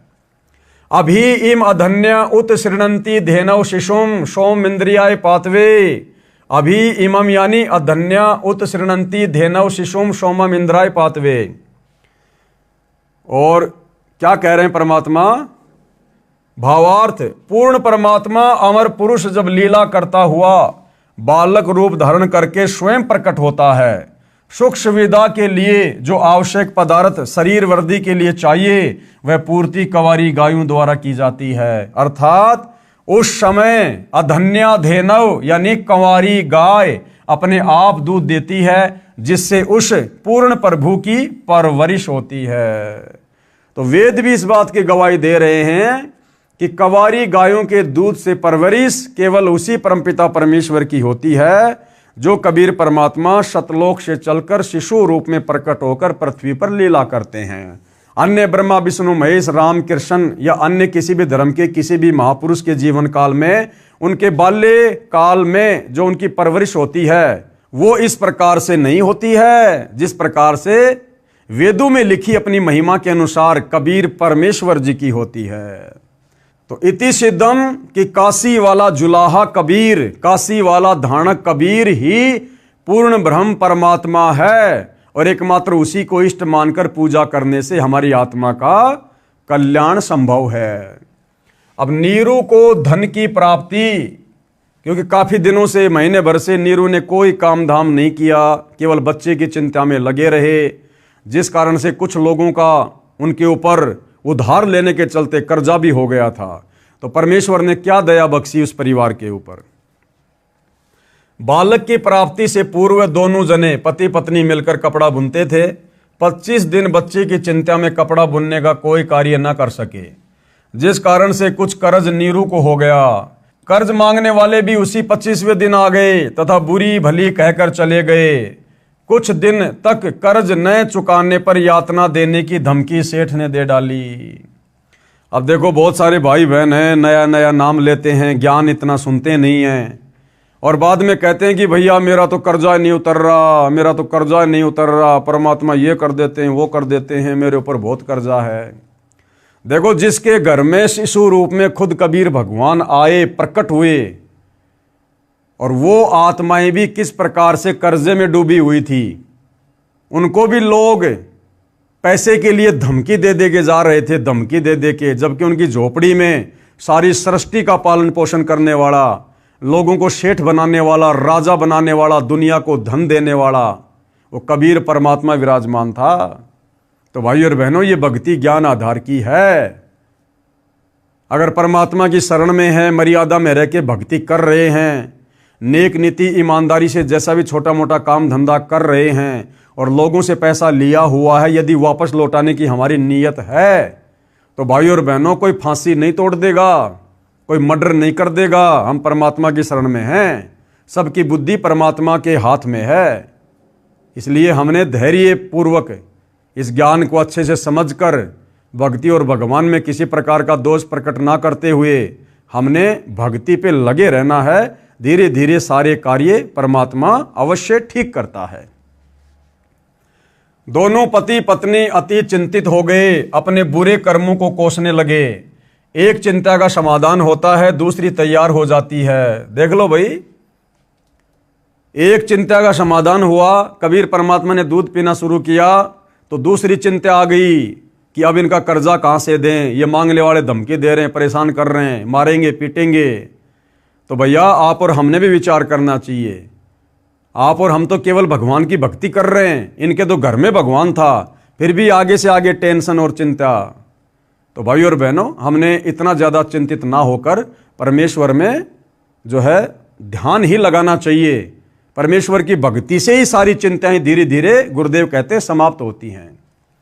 माता पिता को चिंतित देख बालक बोला, हे माता पिता आप चिंता ना करो, आपको प्रतिदिन एक सोने की मोहर 10 ग्राम सोना पालने के बिछोने के नीचे मिलेगा। अब कोई ये ना सोचे कि भगवान मुझे भी इसी प्रकार से रोजाना 1 ग्राम सोना दे देगा।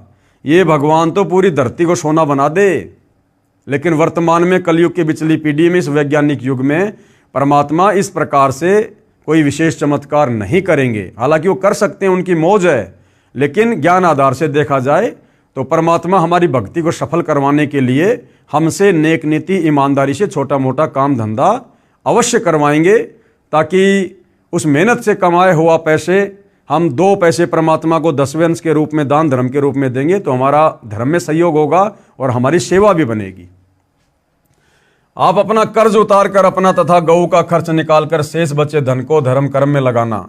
उस दिन के पश्चात 10 ग्राम सोना प्रतिदिन नीरू के घर परमेश्वर कबीर जी की कृपा से मिलने लगा। ये क्रिया 1 वर्ष तक चलती रही। परमेश्वर कबीर जी ने मोहर सोने का सिक्का मिलने वाली लीला को गुप्त रखने को कहा था। अब देखो भाई और बहनों, परमात्मा के आदेश की अवहेलना कितनी खतरनाक होती है। शिशु रूप में कबीर परमात्मा ने नीरू नीमा को साफ साफ कह दिया था कि तुम्हें रोजाना 1 सिक्का सोने का मिलता है, इस बात को तुमने गुप्त रखना है, यह मेरा आदेश है, किसी को नहीं बताना आपने। और इस बात का उन्होंने उस समय खुलासा कर दिया जब एक बार उनकी झोपड़ी पर उनके कोई परिचित आए, और उसी दिन से भाई और बहनों परमात्मा ने वो 1 सिक्का सोना देना बंद कर दिया, क्योंकि उन्होंने परमात्मा के वचन की अवहेलना कर दी। तो इसी प्रकार भाई और बहनों, वर्तमान में गुरुदेव भगवान ने, उसी कबीर परमेश्वर ने इस भक्ति को देते समय हमें जो नियम बताए हैं, जो मर्यादाएं बताई हैं, सत्संगों में जो उन्होंने हमें आदेश दिए हैं, यदि हम उनके उन वचनों की अवहेलना करेंगे तो हमारे साथ भी वैसा ही होगा। ये क्रिया 1 वर्ष तक चलती रही। परमेश्वर कबीर जी ने मोहर सोने का सिक्का मिलने वाली लीला को गुप्त रखने को कहा था। एक दिन नीमा की प्रिय सखी उसी समय नीरू के घर पर आई, जिस समय वह कबीर जी को जगाने का प्रयत्न कर रही थी। नीमा की सखी ने वह सोने की मोहर देख ली तथा बोली, इतना सोना आपके पास कैसे आया? नीमा ने अपनी प्रिय सखी से सर्व गुप्त भेद कह सुनाया कि हमें तो 1 वर्ष से ये मोहर प्रतिदिन प्राप्त हो रही है। हमारे घर पर भाग्यशाली लड़का कबीर जब से आया है, हम तो आनंद से रहते हैं। अगले दिन ही सोना मिलना बंद हो गया। भाई जो गुरु वचन पर डट गए, कट गए फंद 84 के। तो नीरू और नीमा ने सतगुरु के वचन को तोड़ दिया, उनके वचन की अवहेलना कर दी, उनके आदेश की अवहेलना कर दी। अब देखो भाई और बहनों, वचन तोड़ना, परमेश्वर के वचन की अवहेलना करना सबसे बड़ा दोष है। बार बार गुरुदेव भगवान भी सत्संगों में कहते हैं कि बच्चों, भक्ति चाहे किसी कारण कम हो जाए, परंतु मर्यादा यानी वचन जो गुरुदेव ने हमें बता दिए हैं वो नहीं तोड़ने। आप और हम भाई बहन सतलोक से इस काल के गंदे लोक में क्यों आए? सिर्फ इसी कारण से क्योंकि हमने सतलोक में परमात्मा के वचन की अवहेलना की थी। हमने उनकी मर्यादाओं को तोड़ दिया था, उनके आदेश की पालना नहीं की, हल्के में ले लिया, जिस प्रकार नीमा ने हल्के में ले लिया। सतलोक में जब यह काल तप कर रहा था, आप और हम सभी आत्माएं इसके ऊपर आसक्त हो गई, इसको देखने के लिए जाया करते थे। उसी समय कबीर परमात्मा आकाशवाणी किया करते थे कि बच्चों, इस नादान की नादानी को मत देखो, ये अपने कर्म फोड़ रहा है। तुम्हारे को मैंने किस बात की कमी छोड़ रखी है? तुम्हारे पास में किस चीज की कमी है? बार बार समझाया परमात्मा ने हमें, कई बार आकाशवाणी की, लेकिन हमने परमेश्वर के वचन पर ध्यान नहीं दिया। हमने परमेश्वर की आकाशवाणी को, अपने पिता की आवाज को हल्के में ले लिया और उनके वचन की अवहेलना हो गई। उसी बात से नाराज होकर वहां के विधान अनुसार कबीर परमेश्वर ने हम सबको इस काल के साथ यहां भेज दिया। और एक वचन की अवहेलना के चलते भाइयों और बहनों, कितने युग बीत गए हैं, कितनी बार उत्पत्ति और प्रलय हो चुकी है। काल के किस ब्रह्मांडों की, अक्सर पुरुष के साथ संग ब्रह्मांडों की गिनती नहीं है। तब से हम यही गधे कुत्ते सुअर बनकर कष्ट पे कष्ट उठा रहे हैं। क्यों? सतलोक में परमात्मा के वचन की अवहेलना करने के चलते। अब आज वही कबीर परमात्मा फिर से आप और हमें इस काल के कष्टों से छुड़वाकर सतलोक ले जाने के लिए आए हैं। संत रामपाल जी के नाम से उन्होंने हमें भक्ति दी और परमेश्वर ने फिर हमें कुछ वचनों में बांध दिया। वचनों में बांधने का मतलब है मर्यादाओं में बांधना। परमेश्वर ने हमें कुछ वचन दे दिए कि बेटा, तुमने शराब नहीं पीनी, मांस नहीं खाना, जुआ नहीं खेलना, ये मैच वगैरह नहीं देखना, बालों में डाई नहीं लगाना, किसी देवी धाम पर नहीं जाना, किसी तीर्थ धाम पर नहीं जाना, आन उपासना नहीं करनी, मोबाइल में वीडियो गेम नहीं देखना, ये फिल्में और फालतू के सीरियल नाटक नहीं देखना, बेटा राजनीति नहीं करनी, राजनेताओं के समर्थन में धक्के नहीं खाना, कहीं लोगों से फालतू का भाईचारा नहीं निभाना। जगतकार भगत का 36 का आंकड़ा होता है। ये तमाम प्रकार की नियम और मर्यादाएं देकर गुरु ने हमें अपने वचन में बांध दिया। अब भाइयों और बहनों, यदि हम उस परमेश्वर के वचन को तोड़ेंगे और यदि हम उस परमेश्वर के वचन को तोड़कर कभी राजस्थान के गैंगस्टर आनंदपाल सिंह की, जो कि गुंडा था, हम उसकी सीबीआई जांच का समर्थन करेंगे तो परमेश्वर का वचन टूटेगा। क्योंकि संतों का और गुंडों का कोई मेल नहीं होता। संत कभी भी गुंडों का समर्थन नहीं करते।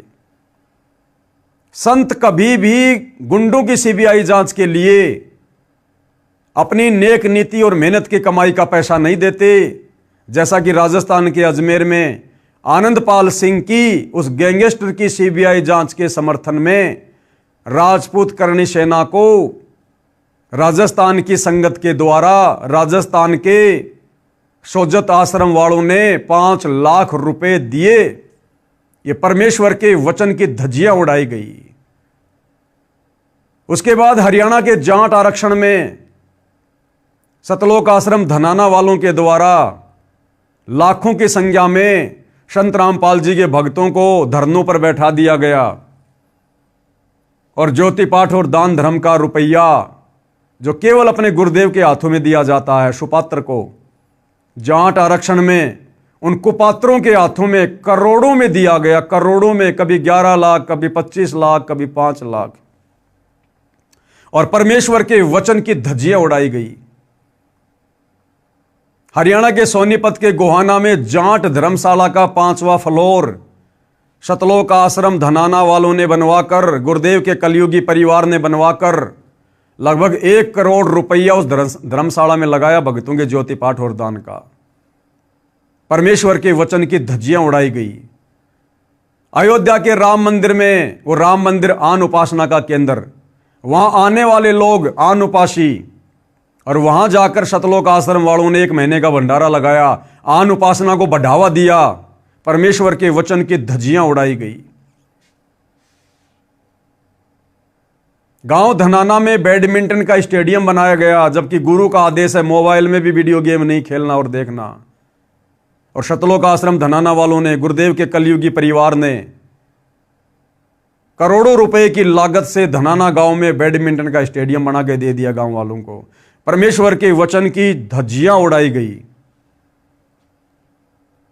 परमात्मा कहते हैं 100 वर्ष सतगुरु की पूजा, एक दिन आन उपासी, वो अपराधी आत्मा फिर पड़े काल की फांसी।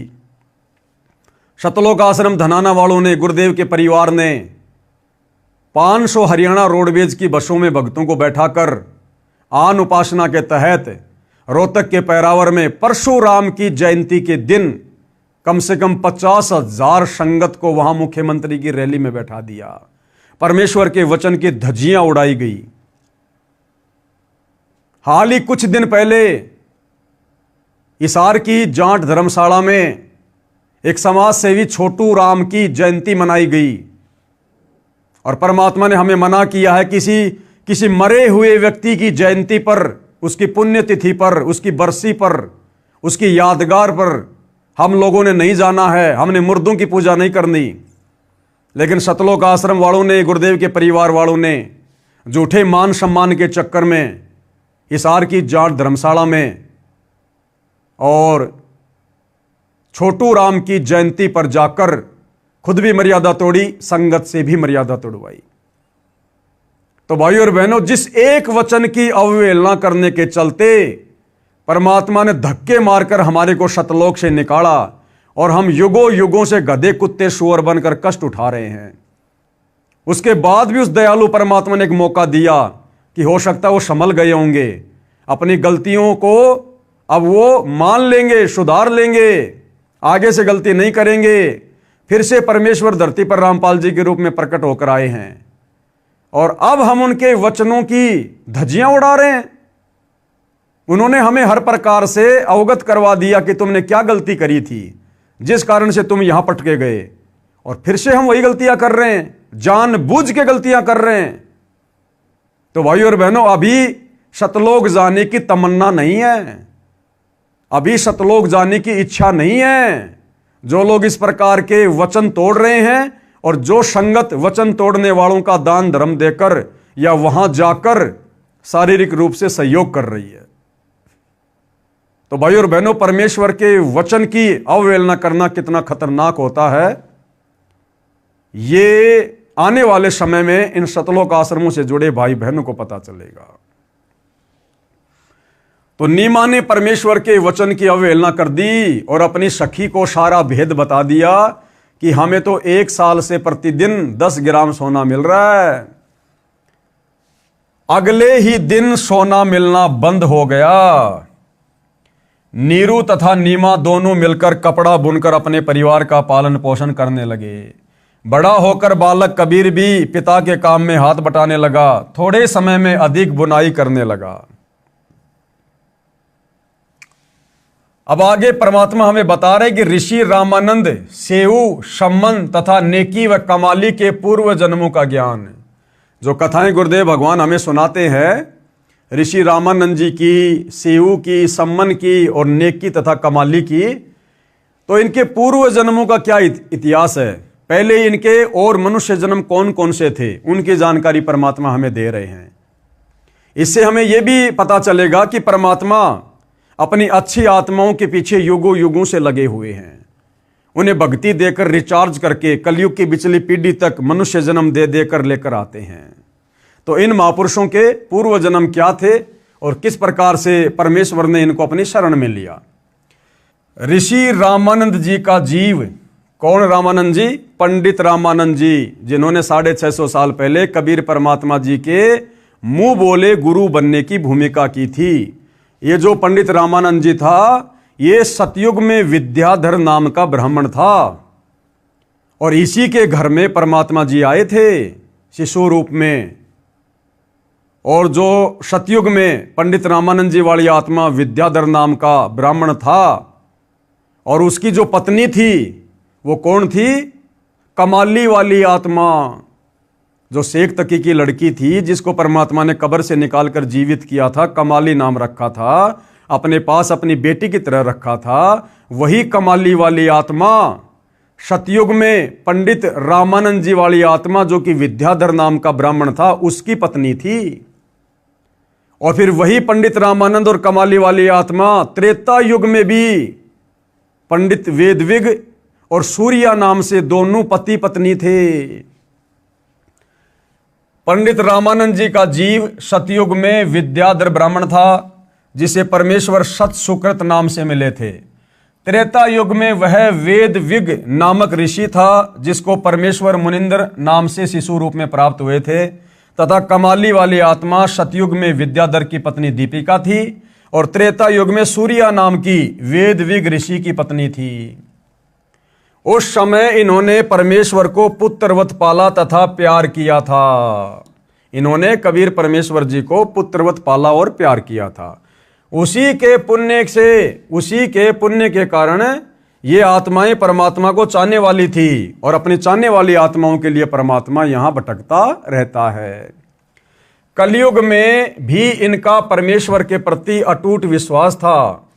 ऋषि रामानंद व कमाली वाली आत्माएं ही सतयुग में ब्राह्मण विद्याधर तथा ब्राह्मणी दीपिका वाली आत्माएं थी, जिन्हें ससुराल से आते समय कबीर परमेश्वर एक तालाब में कमल के फूल पर शिशु रूप में मिले थे।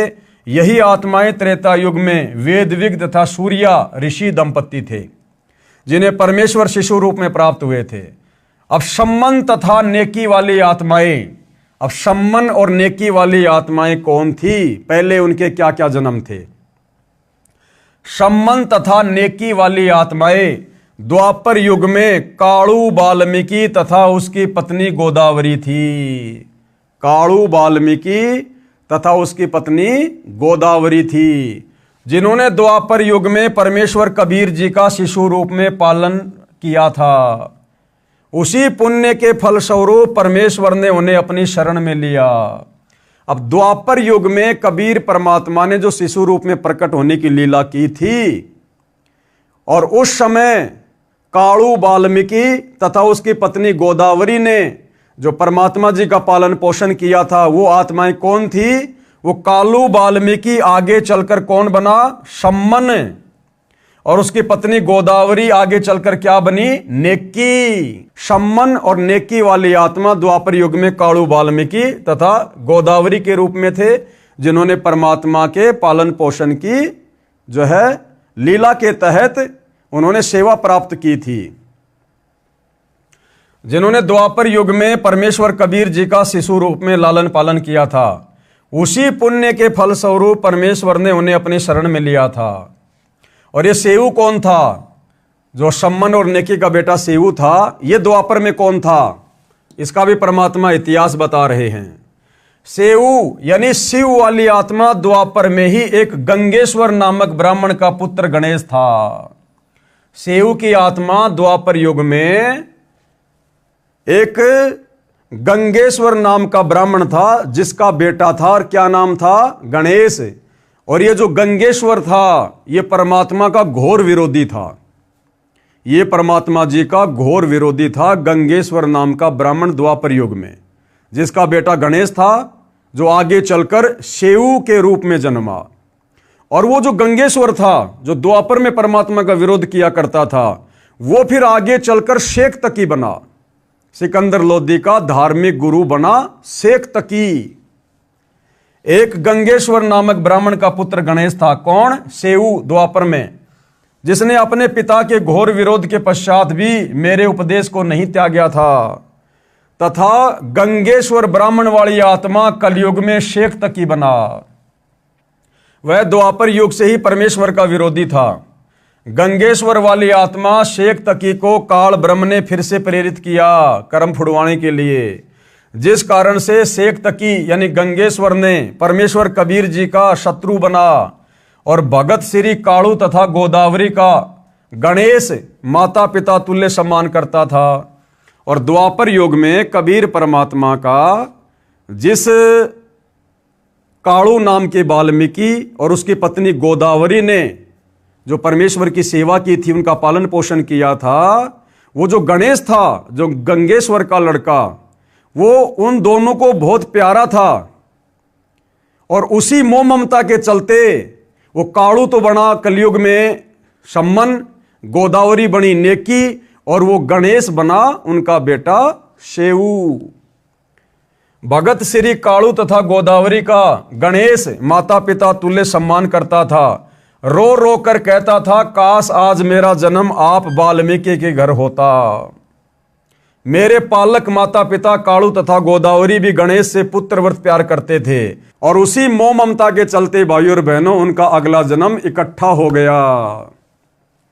यानी गीता अध्याय 8 श्लोक 6, हे अर्जुन, अंत समय में ये प्राणी जिस भी भाव से भावित होता है, यानी जिस भी वस्तु में इसकी मोह ममता होती है, उसका अगला जन्म वही होता है।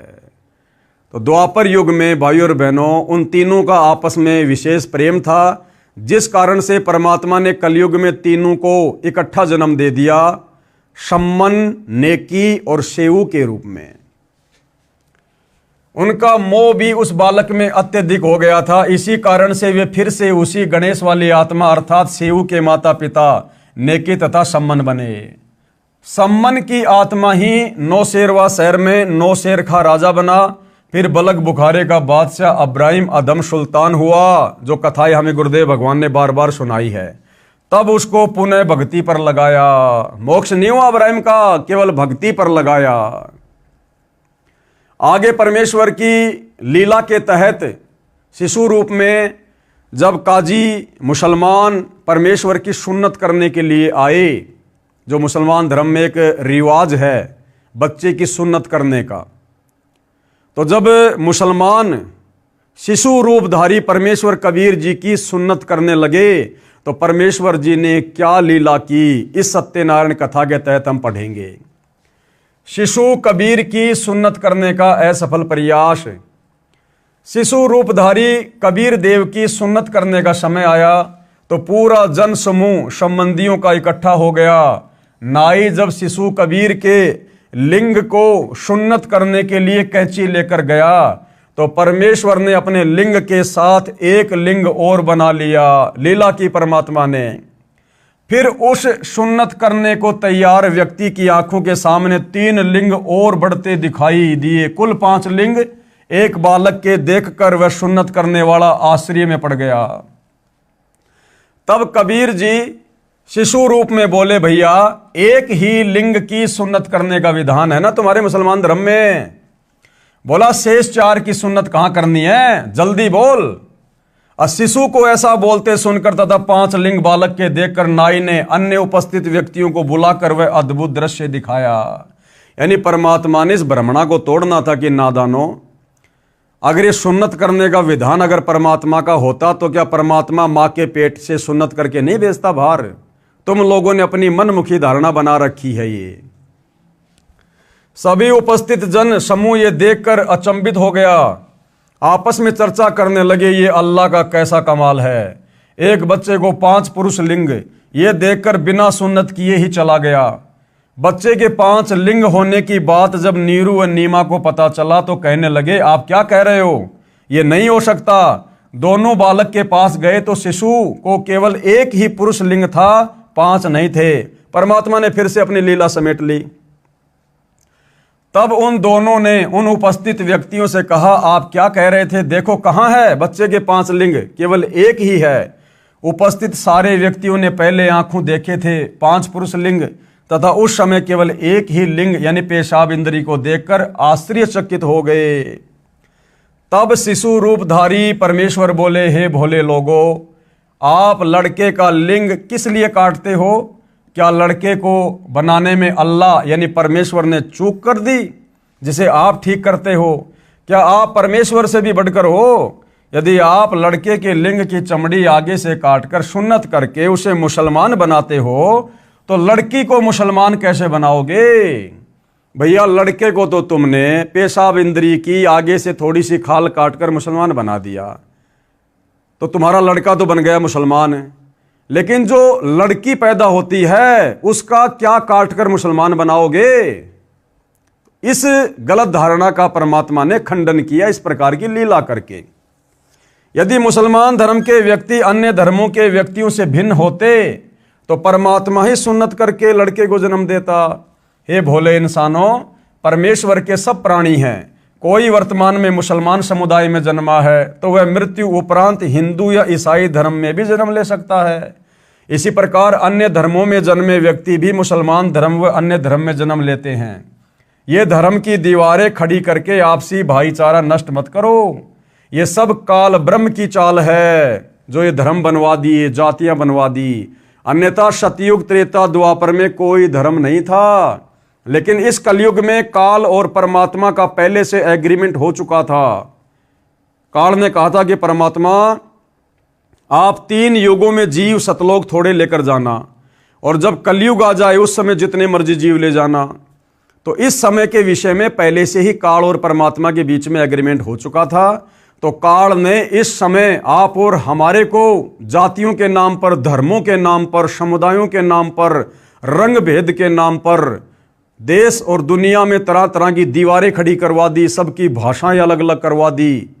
तो इस प्रकार से काल ने अपना जाल फैला दिया ताकि ये आत्माएं आसानी से उस परमात्मा के संत के संपर्क में ना आ जाएं। तो ये जो धर्म की दीवारें हैं ये परमात्मा ने नहीं, इस काल ब्रह्म ने, ब्रह्मा विष्णु महेश के पिता ने खड़ी कर रखी है।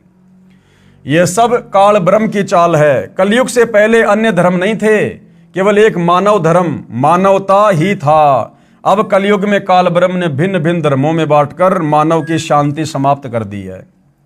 सुन्नत के समय उपस्थित व्यक्ति बालक मुख से सत उपदेश सुनकर सर्वदंग रह गए। माता नीमा ने बालक के मुख पर कपड़ा ढक दिया तथा बोली, घना मत बोल, काजी सुन लेंगे तो तुझे मार डालेंगे, वो बेरहम है बेटा।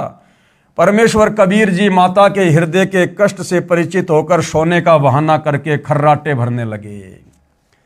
तब नीमा ने सुख की सांस ली तथा अपने सभी संबंधियों से प्रार्थना की कि आप किसी को मत बताना कि कबीर ने कुछ बोला है, कहीं मुझे बेटे से हाथ धोने पड़े। 6 महीने की आयु में परमेश्वर पैरों चलने लगे और मात्र 6 महीने की उम्र में कबीर परमेश्वर जी अपने पैरों पर चलने लगे, पैरों पर। जबकि आम व्यावहारिक जीवन में जब बच्चा 1.5 से 2 साल का हो जाता है तब कहीं जाकर अपने पैरों पर चलता है। तो भाइयों और बहनों, ये सत्यनारायण कथा है। कबीर परमेश्वर जी के लीला में जीवन के विषय में हम पढ़ रहे हैं। और इस प्रकार की जो सत्यनारायण कथा है जिससे हम युगों युगों से दूर थे, क्योंकि किसी को सत्यनारायण का पता ही नहीं था। हम तो नकली देवी देवताओं को सत्यनारायण मानकर उनकी कथाएं सुना करते थे, जिससे किसी प्रकार का कोई लाभ हमें नहीं होना था। तो ये कबीर परमेश्वर की सत्य कथा है, सत्यनारायण भगवान की कथा है। इस कथा को सुनने मात्र से भी हम पुण्य के भागी बनते हैं, हमारे पाप कर्मों का नाश होता है। तो भाइयों और बहनों, आज परमेश्वर जी की इस कथा में केवल इतना ही। अगले वीडियो में फिर से गुरुदेव भगवान के आशीर्वाद से उनकी सत्यनारायण कथा का आनंद लेने के लिए, पुण्य प्राप्ति के लिए फिर से सेवा में हाजिर होंगे। तब तक गुरुदेव भगवान हम सबको आज्ञा दे, आशीर्वाद दे, इजाज़त दे। बंदी छोड़ सतगुरु रामपाल जी भगवान की जय हो।